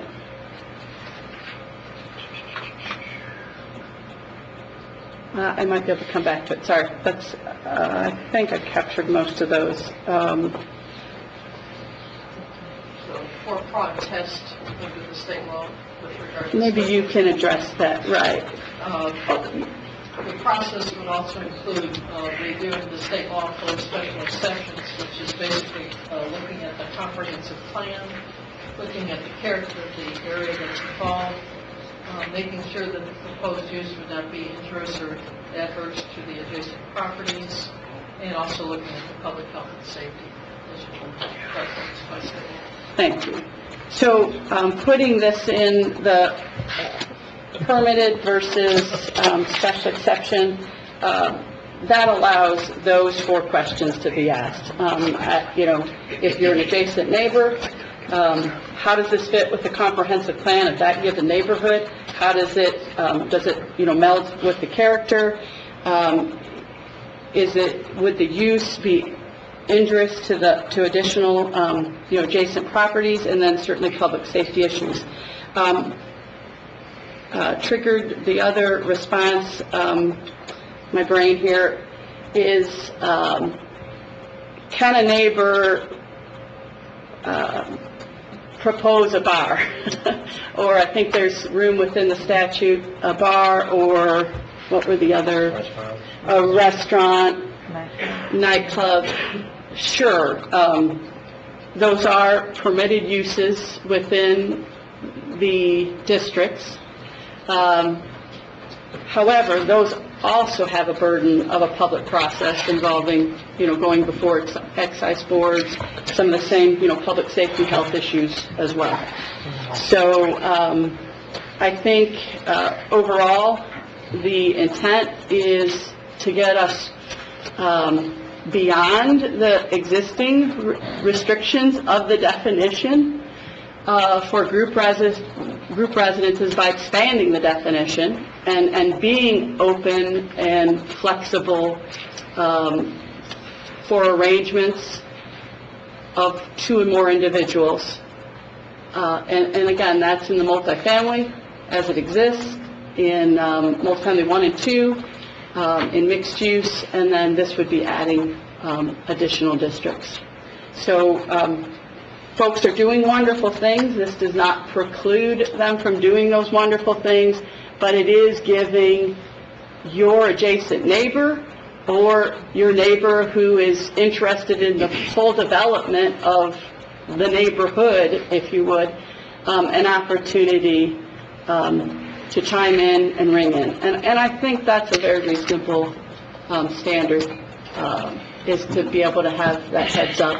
And the burden on the actual homeowners is, while $300 is the cost, we're also, just the benefit of the democratic process on that versus that cost for an individual homeowner or developer. Thank you. So we'll move to the council portion. We're going to go ahead and go down the line if you have comments or questions. We'll start with 2nd District Representative. This has actually brought up a lot of questions for me in terms of, first and foremost, what are the repercussions for not following this process? So let's say this passes and then people don't go through and come before the board and pay the $300 and da-da-da-da. If there is a situation where you have people who are not meeting the definition of family, that would be a code violation. It'd be reported to the code department, and they would proceed through the code hearing process. And what does that look like? So you call them into the code hearing, and what, are there fines attached to this? Is there jail time? Do you get immediately evicted, or? It certainly is not immediately evicted. I don't work for the code enforcement department, so I can't speak to the full extent of it, but I believe it would be something along the lines of a letter, and you have a chance to appeal, and you have a chance to correct it, and there's a code hearing, there's a code hearing officer to deal with the items as well. So there are remedies if you were found to be in violation. And this is true across something the city. like this all over the city, This is right? across the city, yes. Right. In fact, there's other areas of the city where the definition of family has caused issues or been a concern or something, which is part of why group residence is a special exception use in the multifamily district, because there's other areas within the city where there's a desire to have this type of development, and that opportunity, they can either go someplace that's already zoned multifamily, or they have the option to rezone to multifamily and seek the special exception. So it's not unique to downtown. There are other opportunities to come up. My concern is less really with like the young professionals who are kind of, moving and grooving, doing their thing, but the folks who are currently, residents that might really not have the $300 or be able to find it, who might not, maybe have a language barrier in terms of even understanding that, what the whole process is. So I'm really interested in knowing what exactly is that code process, and if there are different things, I understand if there's a hearing and such, is there a process for if you're, somebody comes before and they don't have the money, is there a way that the hearing officer can waive that, or, you know what I'm saying, or people can get assistance in going through this process? My concern, and I think somebody raised it, does have to do with, us being selective and us being able to decide. And then I also have a concern, although I don't have any data to support, I think there's probably a lot of people like living in these arrangements right now. And if they're currently violating, what does that mean? Are we going to start seeing like 80 million people coming to us and trying to go through this process, even if we make it free or anything like that? You know what I'm saying? So I'm just curious about all of those. Like, do you have any idea of how many people might be living in this situation now that would need to go through this process? I don't know how many people are going through that are currently in this situation. One opportunity would be you can apply for the process for more than one address at the same time. So say, for instance, all the individuals of the flats that want to have this option within their 3-bedroom unit, they could apply under one petition and it would serve all of those property addresses. So there are some opportunities where you could have an instance, say, for instance, on the west side where you had a language barrier. They'd have to have the property owner's signature on it, but somebody else from, La Casa could present the petition for these 5 property owners who want to do this and as one petition. So there's opportunities where you can kind of save money, I suppose, by doing it as a group. There's groups that would assist, and I know that the building department spends an extensive amount of time helping individuals who are trying to go through the process of special exception or variances to make it as easy and streamlined as possible. I don't know if that answers your questions, but... It did. It raises, it just raises questions in terms of, now, if we're going to be responsive to our citizens, does the city or should we be proactive?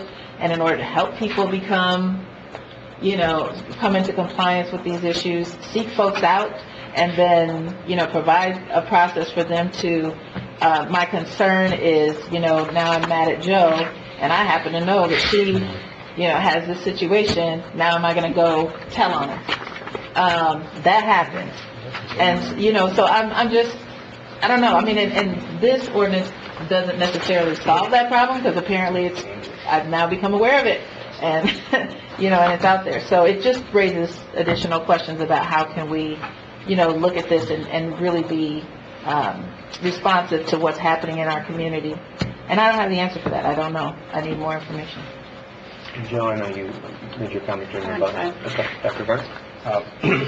First of all, I think we decided tonight that we're really only talking about the central business district now at this point. So whether it's neighborhoods or anything else, it's not discussion about family, the definition of family does change throughout the city. Right. Okay, in terms of having. Oh, it is. I don't recall from the, the effective date, is it after the signature by the mayor, or is there an It has effective? to be, if the 60 council would days? approve this as is, without going back to the area planning commission, it would then have to be signed by the mayor. The mayor has 10 days to sign, and then it has to be published in full. And immediately after that, then it becomes effective. 14 days.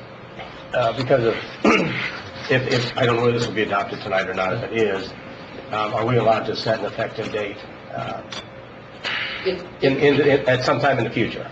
If you change the effective date, you go back to the area planning commission for their next. Okay. How soon? Next meeting? I would think it. I would think we would be able to get it on to the next area plan commission. Any changes, state law dictates that any change in a text amendment after it's been heard by the area plan commission has to go back to the area plan commission. So there's Even if it's to change a word. But that would be an option. Right. Yes. It could be, okay. If this is going to be allowed, and I don't have any reason or belief that it shouldn't be allowed, I think that at some point in time, there will have to be some guidelines established by the council for enforcement. Otherwise, for those who have taken it and apparently used it successfully in the recent past, the next few people to come down the line may not be used, and we will run into instances where there are 2 or 3 people. There will be far more people in a house than there should be. The facilities will be inadequate to handle that number of people. There's just a whole host of problems I see, and it's not because your situation is working, it's because the next people to come and do it without any guidelines will stretch the definition and the uses. They'll find the next one. I'd like to see, and I'm not a big fan of rules, but if it's going to happen, sometimes there has to be some sort of guidelines. If setting an effective date later, if this is going to be adopted, I would prefer personally to see a later effective date so that we could establish some guidelines and rules for the enforcement of this in the future. If it's not adopted, but it's going to come back to us again, which I suspect it would, we'll probably be ready, should be ready at that time, to do something like that and make sure there are guidelines and plans in place so it is run effectively and efficiently. So I don't object to the idea of doing this.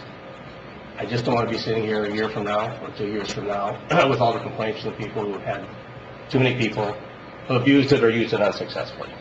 So that's and perhaps delaying the date of effectiveness would give us time.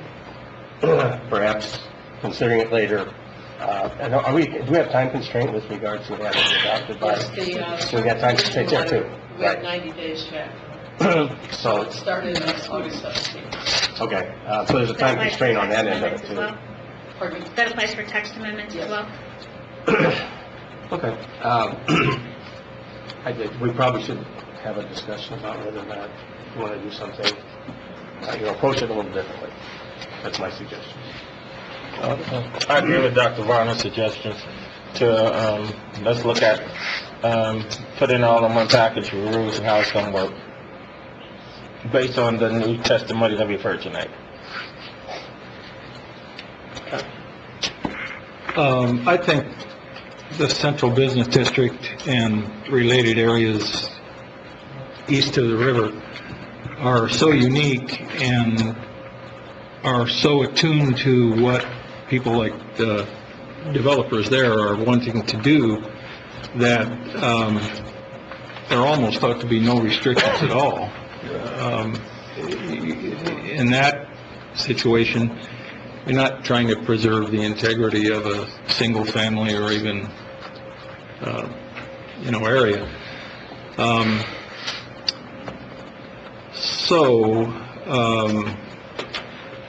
I'll admit I don't appreciate the full impact of this. I haven't paid as close attention to it as the author or the sponsor of the bill, Joe Broden. But for me, it seems from, based on the committee discussion, that it's something we're probably leaning toward doing anyway down the road. So as long as we have a window of opportunity to talk about it some more, I'd favor a continuance myself to, just to talk about whether or not we can accommodate Central Business District concerns and desires and all the other protections, and eliminate people trying to find loopholes. I mean, that's not right either, obviously. But anyway, so I guess I would favor a continuance. I don't know if there's any other sentiment for that, but that's what I'd like to do. I got a couple comments and a couple questions. We'll start with a question. Either Angela, probably Angela. When someone asks to send out addresses to the 300 or 300 feet within the residence, is that something you guys help with? If they're going through the area board of zoning appeals, the auditor's office provides them a list of everybody within 300 feet. But they would have to mail the letter. They then provide the envelopes to the board of zoning appeals, who then stuff the letter and physically mail it. Okay. You know, I like this because, like other members of the citizens here have talked about, I have in my area, within residential areas, where, you know, we're going to stuff 24 migrant workers into a house with no running water and heat. And I've been in those houses with those people. And it's not only students, it's predatory landlords that take advantage of people like this. And I'm glad it's down to the central business unit, you know, our district. It needs to be. I like the fact that there are people trying to do creative ways. I also like the fact that maybe we need to look at some type of control at first, what we're looking at, and then let's walk and then run. Between Angela and Kathy, is there a definition for a guest in your home? I don't believe so either. A time frame for which I can invite, you know, my best buddy and friend Ted Brightis to come from Washington, D.C. and stay with me for X amount of time. No, I think the question becomes when you start taking money from your buddy. Okay. That's probably where you get kind of beyond the guest. I typically don't make my family pay to. Sure. Excuse me. So would be my wife. A lot of people make their 18-year-olds pay. Yeah. Remember that, I'm going to threaten my son. Excuse me. My friend, you know, come and stay with me. And so, the only way, if he was there 10 years and the neighbor got really tired of him and called, there would be a complaint driven, right? Correct. Okay. So there's no definition of a guest. What happens right now if this was enacted and everybody that's out there, they would have to apply, they'd have to go through this permitting process, right? Yeah, and again, I believe most of our code enforcement is usually complaint driven on these kind of things because they're not inside your house. So, Okay. yeah, but, yeah. Well, I'm going to come back to Mr. Sam Brown's neighborhood once again, right in this corner of the, what would it be? It would be the northwest corner of Marion and St. Joseph. There's a very nice, beautiful home, single-family home that was built a long, long time ago, which has, Mr. Hockenham, probably 6, 7 Notre Dame students living in there, who we had multiple code violations and issues within it. So, talk about a loophole. And our friend from Bartlett Street is here. I'm glad he's listening to this as well. He's within the central business district. So this apartment or house, it's a single-family house, can file for this, and they would be there creating havoc within the neighborhood. And then they'd fall under chronic nuisance and some of the other issues. Right. Which is probably a good argument as to why it should stay as a special exception use, because there are some areas of the central business district that are within residential neighborhoods. So if he's already there, already renting, and it comes before us, are we looking at it as a grandfather, or are we looking at it, we would have to clean the slate and start all over? You can only be grandfathered if you were legal to start with. You can only be legally established non-conforming if you were legal to start with. I couldn't tell you on that. Maybe we need to look in that property. There's actually a process through the building department where you can establish a certificate of legal non-conforming. There are several property owners. Kramer Properties was one that spent an extensive amount of time that went through their properties and said it existed in this way. Here's all my leases that date back that way. This is to prove that it's been continuously occupied and this is how it's been occupied. If they have not gone through that process, they are not necessarily entitled to that until they do that process. So if that home has a certificate of legal nonconformance, they've done the burden of proof to prove that they were legally established. If they have not done that, then they are in the house directly across the street, which would be on the east side of St. Joe, which I believe the Notre Dame women's soccer team lived in, which caught on fire. Lacrosse, that's right. I'm sorry. They would be... It would be the same. Illegal. No matter who the occupants are, it would be the same thing. You'd have to prove they were legally established in operation with no cessation of use for more than 12 months. So they would have to clean out their whole entire house, and it wouldn't even come before us because they're in the residential area. They're not in the central business. It ends right at the street. If it's not in central business, if it's in a single-family district, it's currently not an option to have a group residence. They would have to rezone to multifamily and seek the special exception. And they could have in the past. They could. And They could. Okay. And that is a list There's that's been several available. properties that have tried that. You had Umbaka not that long ago who had 5 petitions before you where he was trying to do just that, rezone it to multifamily and get a group residence for student housing. I think it'll definitely clean up our neighborhoods. I'm concerned at the burden to get through that process. I'm willing to try it and come back and revisit it, but I think within the central business district, I think there's got to be a streamlined process to go through that. And I don't know what that is.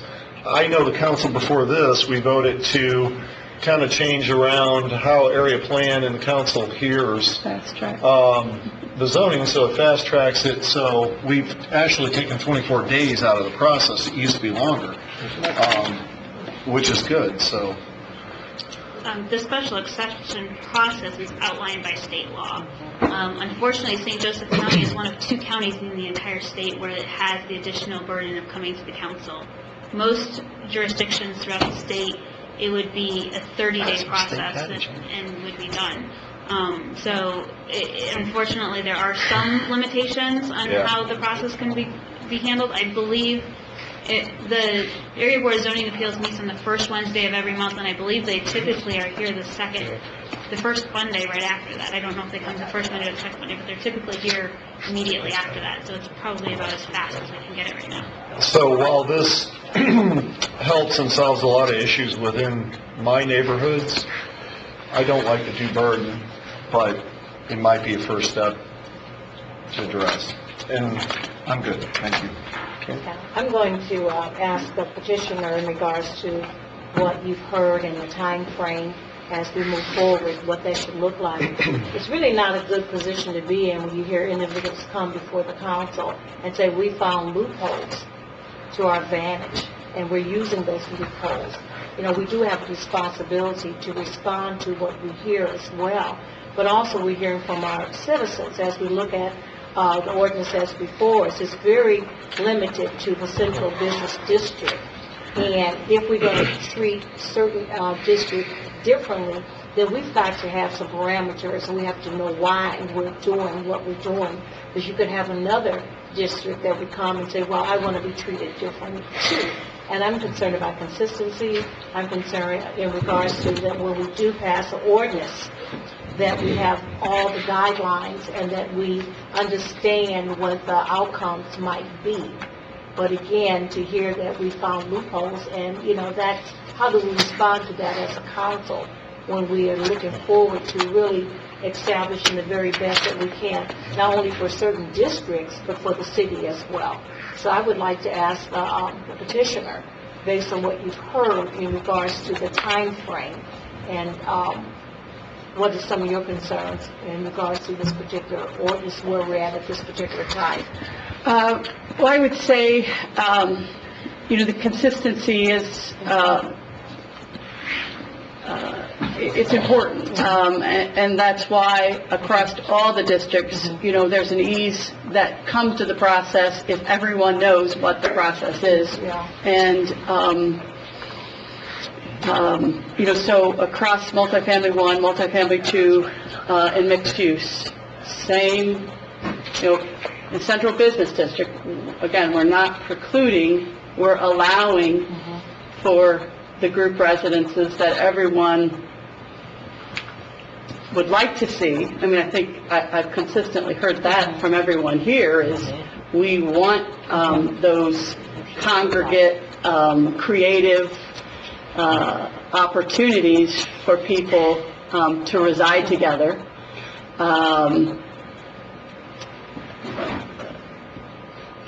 Yeah. Sure. So, you mind if I jump in and then I'll go back to you? I got technical. Sure. So, just want to clarify a couple points. So, you know, the houses we cited on, or talked about on, like, Marion Street, these houses with large groups of students, most of these are what's considered legal non-conforming. These changes do not affect, right, what's going on in those houses. And all throughout the city, you know, folks that do have more than 2 unrelated persons living in a house, these changes do not affect those houses. No one in the city, besides a very select group, is using the employee, the employee loophole, which again is, because if it is legal, right, if the zoning administrator says the employee loophole is legal, even if we pass this, you're still legal non-conforming. This doesn't change anything. But again, what this avoids, I think, is, and it's, all we're doing here is we're closing the loophole throughout the city where you can have an employee living in your home. And so what we're avoiding is a landlord trying to take, you know, in between 2 single-family homes, trying to put 10 students in there, and also discovering the same loophole and saying, no, they're all employees. They're allowed to live there. This just eliminates that loophole. And it outprices families, which a lot of the Northeast neighborhood has mentioned, where people who are residents of the city can't lease a home in a neighborhood they might want to, because a landlord can charge 10 students $500 a piece and consider them employees. And again, I think there's certain areas where there should be group housing permitted, which again is what the ordinance is achieving. It's achieving allowing a special exception for group residences in downtown. I would even like to see, and I spoke with a couple people about this previously, I'd love to work on a way to increase that threshold just in CBD, where we're really trying to increase density to 3 people, 4 people, 5 people, right, where it's just an automatic up to a certain point where, you know, you can have that increased density. But right now, I think it's important to note that these text amendments do not really change outside of a very select few that are using a loophole. And again, if the loophole is legal, it doesn't change anything for them anyways if they're already doing it, because then it's a legal non-conforming use. So really what we're doing is we're trying to avoid a situation where, you know, landlords who maybe aren't responsible are going to abuse this and put, 15 students in a house next to, somebody who, in a neighborhood where that really doesn't belong. So again, this creates an avenue for anyone developing any property within downtown where we want density to file for a special exemption. That's great. But I think we should come back and revisit. I'd love to work with you, Joe, and I'd love to work with developers. And what's that sweet spot? What's that number? Is it 4? Is it 5? To find a way to say, hey, if you're developing units downtown, you can have this many people live there, and that'd be fine. So that's where I stand. I don't know if the... Do you have a question? Sure, and we can go through if anybody else has any comment. Actually, Tim had a comment first. Tim. Just real quick, if we amended this ordinance, does it have to go back to area plans? So it's going back no matter what? If it's amended, it goes back. Right. If it... Which we'll do the next round, the 3rd reading, right? Okay. So my thing is, you're saying that there's no changes that happen if we have this ordinance passed tonight, correct? No. The substitute bill that the public hearing has had, if the council would go forward on that, it does not go back to area plan. No, he just mentions... What I'm saying is no one else... So there are people throughout the city, right, that have more than one roommate. Correct. Right? It exists. No one else is using very few people throughout the city are using the employee loophole. Nobody's creating a paper trail of paying their roommates so they can live in the house legally. So this is not going to change the status for hardly anyone. And what I'm saying is for the people that are using the employee loophole, if the building administrator determined it was legal beforehand, it would be legal non-conforming. Isn't that correct? If the building commissioner determined it was legal to start with. Yes, so if it was legal in the building commissioner's eyes anyways, it would be legal after this point. And my question is, everybody who's living in this kind of arrangement, has the building commissioner already determined that? No. Nobody filed a complaint, so I don't think so. It's complaint driven. The counsel for the building commissioner told me he did not believe that the definition of servant fit this definition. I did not hear that from the building commissioner himself. It has not been challenged as of this point. Nobody's complained. So if nobody's challenged the commissioner, does that mean that everything is legal, or just the fact that they just haven't challenged it? Just hasn't been challenged. I don't know. So back to your point, when you say that, I mean, I'm only saying that because you're saying it doesn't affect anybody, and if the building commissioner already says it is legal, then it's fine, but she says the building commissioner hasn't said anybody's legal yet. See what I'm saying? But it doesn't change. So our decision tonight would not change. So if somebody decided to challenge before or after this was passed, If it it stays was the same. illegal before, it would be illegal. Our decision has no bearing on the final outcome for that individual who has an employee living in the house. So it has no bearing of that person has it. This is only for future people, or then what? Then why are we having it? Why are we having this discussion? So what this does is, no, you're right. So if the building administrator said that this was legal to have an employee living here, the 4 people that are currently doing it would be able to do it into perpetuity as long as they wanted to do it. But no one else after this point can do it. Without a special exception. Unless they could prove that they had employees prior to this as well. Exactly. But, so what this does, again, which I think is great and a great first step, and I want to continue expanding on it, this at least creates the opportunity within CBD, which doesn't exist right now, for someone to have a special exception and to have group residences, which I think are awesome. I want them. But we don't have, nobody can do it right now in CBD. So if they can't do it now, the building inspector really cannot make that decision, can he? So he can. He can make the decision on the current ordinance, which has employee. He can't say that they could be a group residence because it's not an option right now. This ordinance would allow them to have the option to seek a group residence approval. That's my point. Currently, he cannot even give them the authority based on the way it's set up. No, if someone were to report and someone were to say these people are in violation and he was to go inspect, he would have to make a ruling. Our decision tonight wouldn't affect whether his ruling was this was legal or this wasn't legal. He's going to make a decision based on what the language was when somebody, right? When the condition existed. The only thing I can say about that is that they have not taken the time to come before the commission. Won't they now operate in today's time and not in the time they moved in, because of the fact that just because they didn't go and get the permission, the day they go to this permission, they operate on that day's permission, not the day they moved in. Is that not correct? I don't know where you're going with that, but... You see what I'm saying? You're saying to me that, take for instance, they have testified tonight, several people, that they have already moved in, okay? Yep. Are we basing the time of their decision from the building commissioner on the time they moved in? Are we basing on the time that they finally confess and say, hey, we've been living like this for a while, and the day that they come and talk, is the building decision going to make his decision based on that day of when they confess, or the day that when they moved on and did the violation? The building commissioner won't make a decision until the Part future. of the certificate of legal nonconformance, part of establishing that you're certified legal nonconformance is to say, on this date, when I started this enterprise, it was legal in this ordinance. Here's a copy of the ordinance that has existed. Here's the copy of my property record cards. Here's my site plan. There's several documents they have to provide. So in that instance, you're saying if this passed, they would then go to the building commissioner and say, this is what the ordinance said. I believe I was legally established. What I can't say is that he would say, yes, you were legally established, because he may say, no, it wasn't legal then, even though you thought it was, because I'm not the building commissioner. So that's the unanswered question, is whether or not it's legally established. And that's where it goes from the building commissioner to the zoning to law. correct. Wow. As it would, even if this didn't pass. I understand. Okay. So would you like to make any other comments? No. Okay. So I don't know where everybody stands. Actually, I can't. I'm committee of the whole chair. I can't make a motion. So.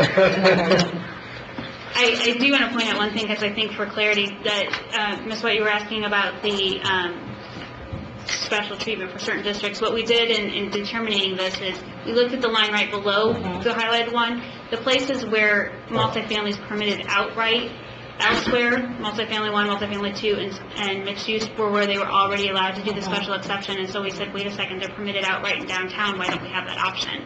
So that's kind of how we got into this, make sure we're treating it fairly. So what I would, again, I can't make a motion, but my preference would be, because now this loophole is, I imagine the press is going to be speaking about it. I imagine that a lot of people are going to become more aware of the loophole. Again, my preference would be to close the loophole right at this time. Again, building commissioner determined it was legal before. Anybody who's currently in this arrangement can continue it in this arrangement. However, this does create the special exception to somebody apply to be a group residence, and I will vow within the next couple weeks to work with Angela and the rest of the council to hopefully increase that number where people can live in the CBD, and we'll work with developers as well to make sure to try to increase that number, to at least bring something to the full council. But I think at this time, with the amount of attention this has gotten, I think it would be, I don't want to say irresponsible, but close to irresponsible to publicize that a loophole is open for anyone to take advantage of when that's not what we really want. I agree with that whole thing, except for the fact that the building person hasn't made the decision because nobody's come back to him. That's okay. It hasn't been, I know, but it doesn't matter when the decision's made. It can be made before or after. It No doesn't change time the travel outcome. talk, please. That's true. Yeah, based upon your observations and your pledge to continue to work for, the proper equilibrium, I'd like to make a motion that this go to council favor. All those in favor? Aye. Anyone opposed? 3816 will go to the full council favor.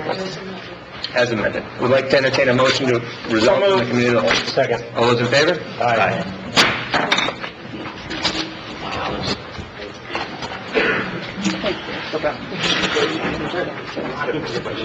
Yes. Keep it moving. And you know what? They won't stop moving. Take your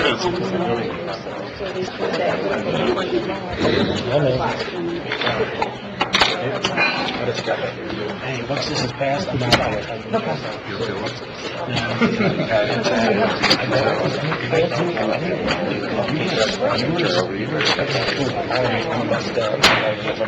Full council is now back in session. We will move to third reading. Ms. Fowler, 3616, please. Hold on. Everybody, if you could, if you're leaving, please be quiet. Thank you. Mr. Bartlett, you might want to stay. Your vote's not over. 3616, please. Third reading. 3616. Third reading on an ordinance amending the zoning ordinance for property located at 202 Bartlett Street, Councilmanic District Number 1 in the city of South Bend, Indiana. Motion to amend as it was in the committee. So moved. All in favor? Aye. All opposed? Thank you. Move for passage as amended. Second. Ms. Fowler? Councilmember Preston. Aye. Councilmember Broughton. Aye. Dr. Varner. Aye. Vice President Davis. Aye. Mr. Vorty. Aye. Mr. Furlick. Aye. Councilmember White. Aye. President Tim Scott. Aye. 8 ayes. Thank you. 3716. Now you can. 3716, third reading on an ordinance initiated by the Common Council of the City of South Bend, Indiana, amending Chapter 21 of the South Bend Municipal Code, Article 2, by adding single-family dwelling to permitted use in MF1 Urban Corridor Multifamily District and MF2 High Density Multifamily District, and adding single-family as a special exception use in MU Mixed Use District. Motion to pass this as amended? Motion to amend as it was in the committee. So moved. Second. All in favor? Aye. All opposed? Motion for passage. Second. Ms. Fowler? Councilmember Broughton. Aye. Dr. Varner. Aye. Vice President Davis. Aye. Mr. Vorty? Aye. Mr. Furlick? Aye. Councilmember White? Aye. Councilmember Preston? Aye. President Tim Scott? Aye. 8 ayes. Thank you. 3816, please. 3816, third reading on an ordinance initiated by the Common Council of the City of South Bend, Indiana, amending Chapter 21 of South Bend Municipal Code, Article 3, by adding group residence to special use exception uses in the CBD District, CBD Central Business District, and Section 11 by amending the definitions of dwelling unit, family, and group residence. Motion to amend as committee of the whole. Second. All in favor? Aye. All opposed? Thank you. Motion for passage. Second. Ms. Fowler? Dr. Garner? Aye. Vice President Davis? Aye. Mr. Vorty? Aye. Mr. Furlick? Aye. Councilmember White? Aye. Councilmember Preston? Aye. Councilmember Broden? Aye. President Tim Scott? Aye. 8 ayes. Thank you. We'll move to resolutions. Resolutions. Bill number 1622, a resolution confirming the adoption of a declaratory resolution designating certain areas within the city of South Bend, Indiana, commonly known as 5448 Dillon Drive, South Bend, Indiana, 46628, as an economic revitalization area for purposes of a 5-year personal property tax abatement for AM General LLC. Is confirming, go ahead. Sarah Heisman, Department of Community Investment, with offices on the 14th floor of this building. This proposed personal property abatement is for $1.1 million in equipment, which is part of AM General's larger $3.2 million expansion into their new facility. The total taxes created by this equipment purchases would be $94,366, of which this abatement would allow for $43,483 to be abated. This project will create 123 new permanent full-time jobs with an annual payroll of over $9.3 million. Denise Richards and Eric Swift are here for the AM General if you have any questions. Great. If they would just give a brief statement and we'll move on. Very brief. AM General is moving their warehouse logistics operations from Mishawaka to South Bend, and the tax abatement was part of our consideration to make the move. Since we are downsizing, we don't need the facility we're currently in, and we find it very cost effective to move. Thank you. Thank you. Any questions from council for the petitioner or the presenter? Seeing none, we'll open up to the public. Anyone wishing to speak in favor of 1622, please come to the podium. Seeing none, anyone wishing to speak against 1622, please come to the podium. Seeing none, we'll turn it back to council. Motion for adoption. Second. Ms. Fowler? Vice President Davis? He's feeling ill and stepped out. Okay. Mr. Vorty? Aye. Mr. Furlick? Aye. Councilmember White? Aye. Councilmember Preston? Aye. Councilmember Broden? Aye. Dr. Garner? Aye. President Tim Scott? Aye. 7 ayes. And thank you. 1657, can I have a motion for continues to September 12th? So moved. Second. All in favor? Aye. All opposed? Thank you. 1665, please. 1665, a resolution of the Common Council of the City of South Bend designating certain areas within the City of South Bend, Indiana, commonly known as 7250 Vorty Parkway, South Bend, Indiana, 46628, as an economic revitalization area for purposes of a 5-year personal property tax abatement for 3D Tech, Inc. Is there a committee report? Yes, Community Investment sends this forward favorably. Thank you. Presenter? Sarah Heinzman, Department of Community Investment, offices on the 14th floor of this building. This is a personal property abatement for 3B Tech. They will be investing $640,000 in new equipment. Total taxes generated will be $54,904, of which we recommend $25,200 be abated. The project will create 100 permanent full-time jobs with a 5-year tax abatement and an estimated payroll over $3.5 million. And we have Senator Mike Johnson is here, who is their acting. Very nice. Brief statement, please, sir. Name and address. Yeah, Mike Johnson, 3431 Wilbur Drive, South Bend. We are expanding from our current location into a new warehouse at the board property to help continue growth with the organization, and tax abatement will help us move that process more quickly, sir. Great. Any questions from council for the petitioner or the presenter? After having an opportunity to look at some of your, I had asked a question about how many of these jobs were as you're looking to add positions? How are you kind of matching up what you're doing, your recruitment process, with our city's new commitment to diversity and inclusion? There's still information I don't see here, and maybe I'll talk to you afterwards, but I just want to, one of the things I don't see, you have about, if I'm looking at these numbers correctly, 50 total, I guess, positions, and of those, the data that I have here tells me, it breaks out how many of those positions, 35 are full-time, 35 are full-time, 15 are part-time, I think. It's hard to read, but I think that's what I'm reading. Just the copy isn't very good. So my question would be, of the, for example, 7 African-American employees, how do they divide up in terms of full-time and part-time? You know, those kinds of things. And maybe that information is there. So regardless, what I want to do is just remind and, support moving forward your business as well as others, and making sure that we're including people of color into the higher tiers of employment. That's all. Absolutely, and we support that as well. And as we continue to grow, we'll do that with the organization moving forward. So, thank you. Yes, ma'am. Any other questions? Seeing none, we'll open up to the public.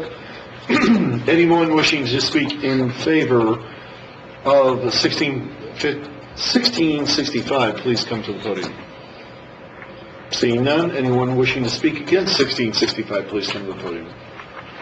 Seeing none, turn back to council. Motion for adoption? Second. Ms. Fowler? Mr. Vorty? Aye. Mr. Furlick? Aye. Councilmember White? Aye. Councilmember Preston? Aye. Councilmember Broden? Aye. Dr. Varner? Aye. Vice President Davis? Absent. President Tim Scott? Aye. 7 ayes. Thank you. First readings, please. Ms. Fowler, 4216. 4216, first reading on an ordinance of the Common Council of the City of South Bend, Indiana, authorizing and directing submission of a written request to participate in the Indiana Department of Insurance's Available Insurance Proceeds Set Aside Program. I move that Bill 42-16 be sent to Health and Public Safety Committee for second and third reading committee reading for September the 12th. All in favor? Aye. All opposed? Thank you. 4316. 4316, first reading on an ordinance of the Common Council of the City of South Bend, Indiana, amending the zoning ordinance and establishing historical landmark status for the structure and real property known as Elbell House and located at 806 Leland Avenue in the City of South Bend, Indiana. Can I have a motion to send to zoning and annexation for 912? Second. All in favor? Aye. All opposed? Thank you. 4416, please. 4416, first reading on an ordinance of the Common Council of the City of South Bend, Indiana, appropriating monies for the purpose of defraying the expenses of several departments of the civil City of South Bend, Indiana for fiscal year beginning January 1st, 2017 and ending December 31st, 2016, including all outstanding claims and obligations and fixing a time when the same shall be effective. You have a motion to send this to Personnel and Finance for second reading and public hearing on 926 and third reading on 1010. So moved. Second. All in favor? Aye. All opposed?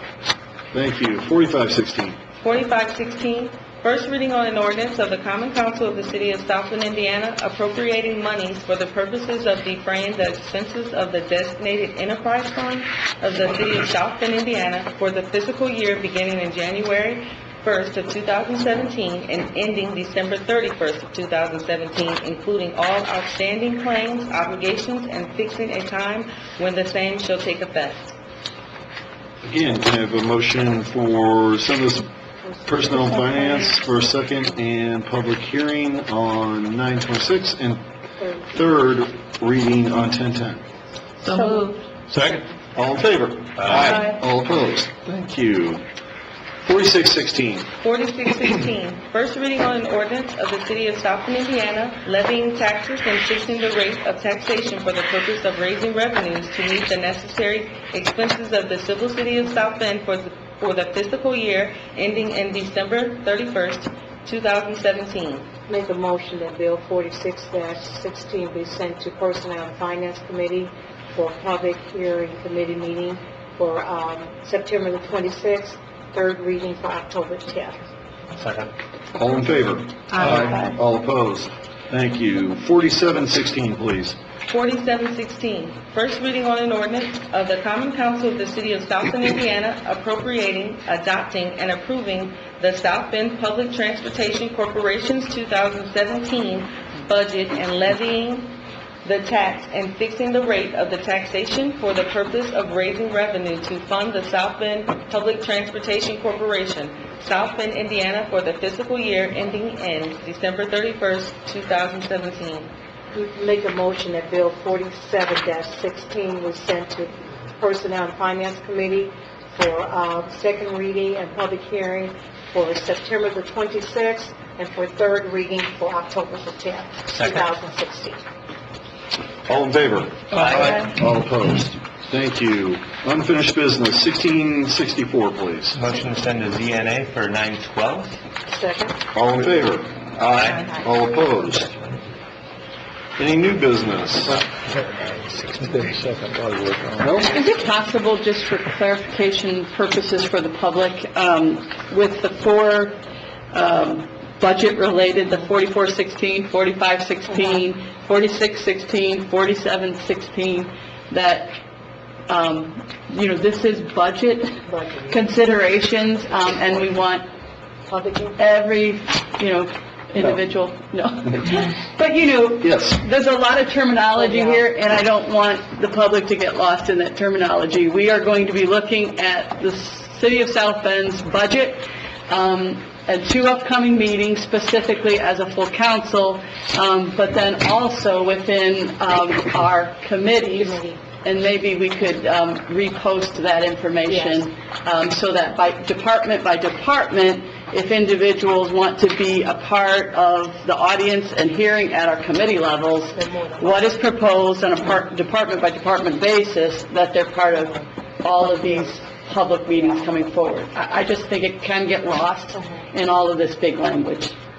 So, Hear, hear. Thank you.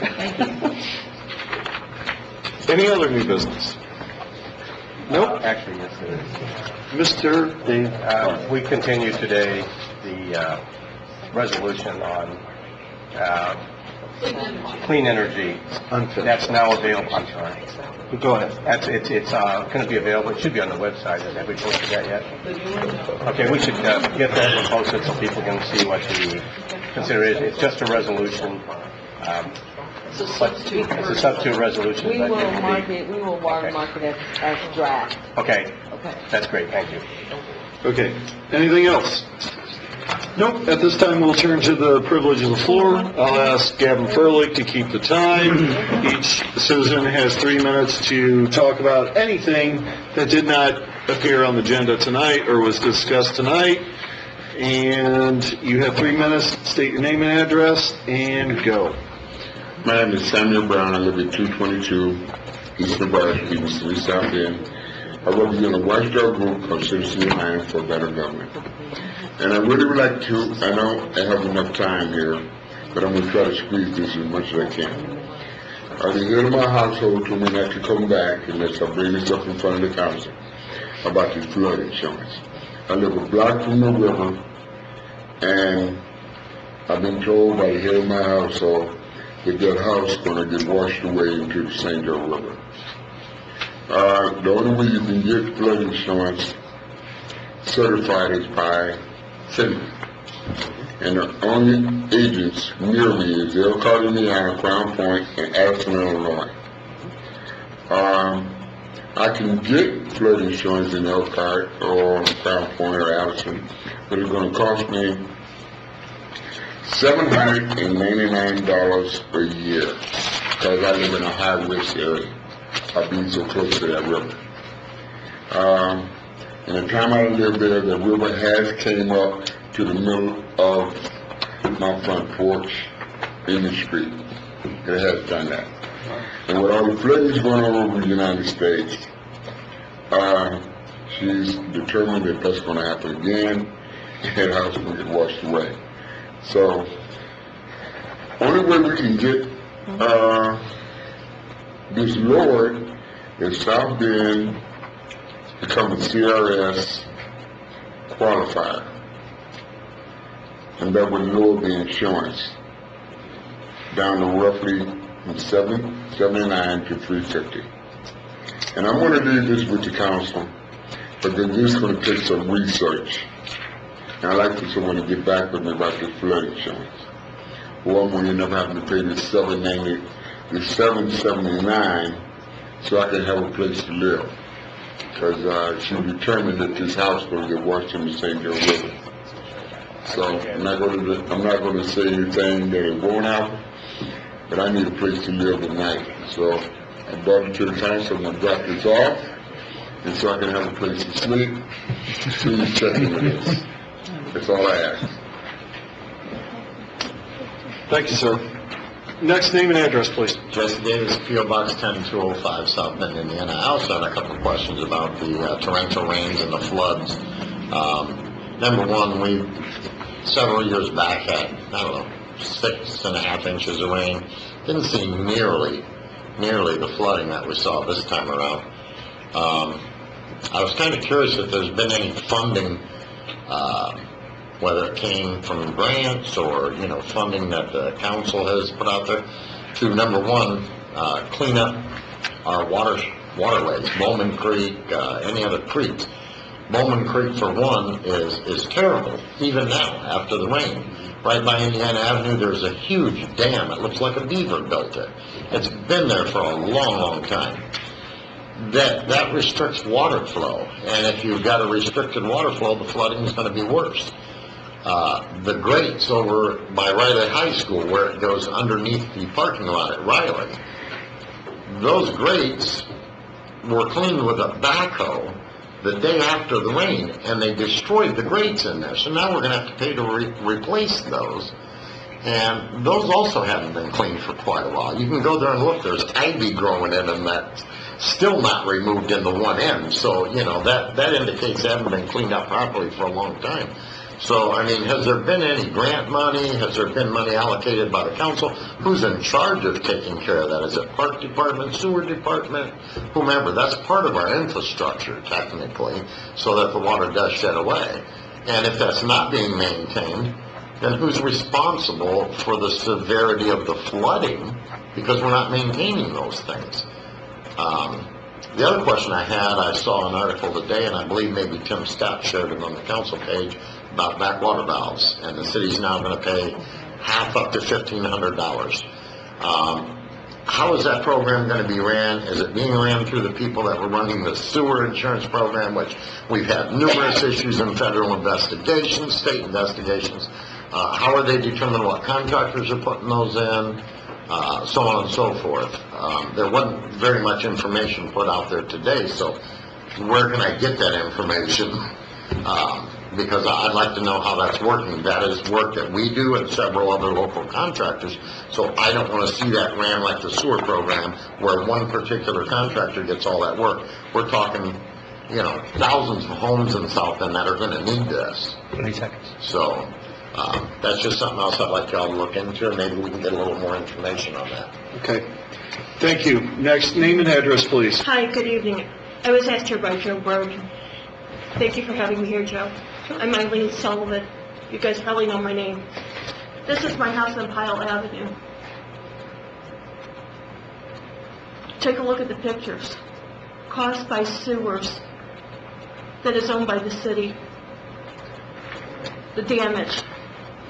I have lived at 1209 Pyle Avenue in South Bend for 20 plus years. I am here to speak to you tonight about the flooding and the sewers.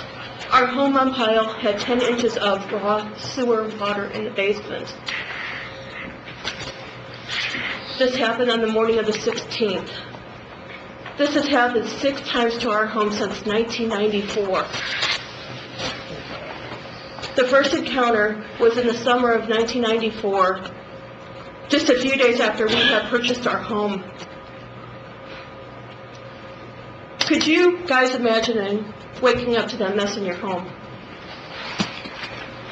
So every time we have a heavy downpour, the ritual is run to the basement, move the stuff over in the basement, and hold your breath that nothing's going to happen. I ask you tonight, would you like to live in that circumstance?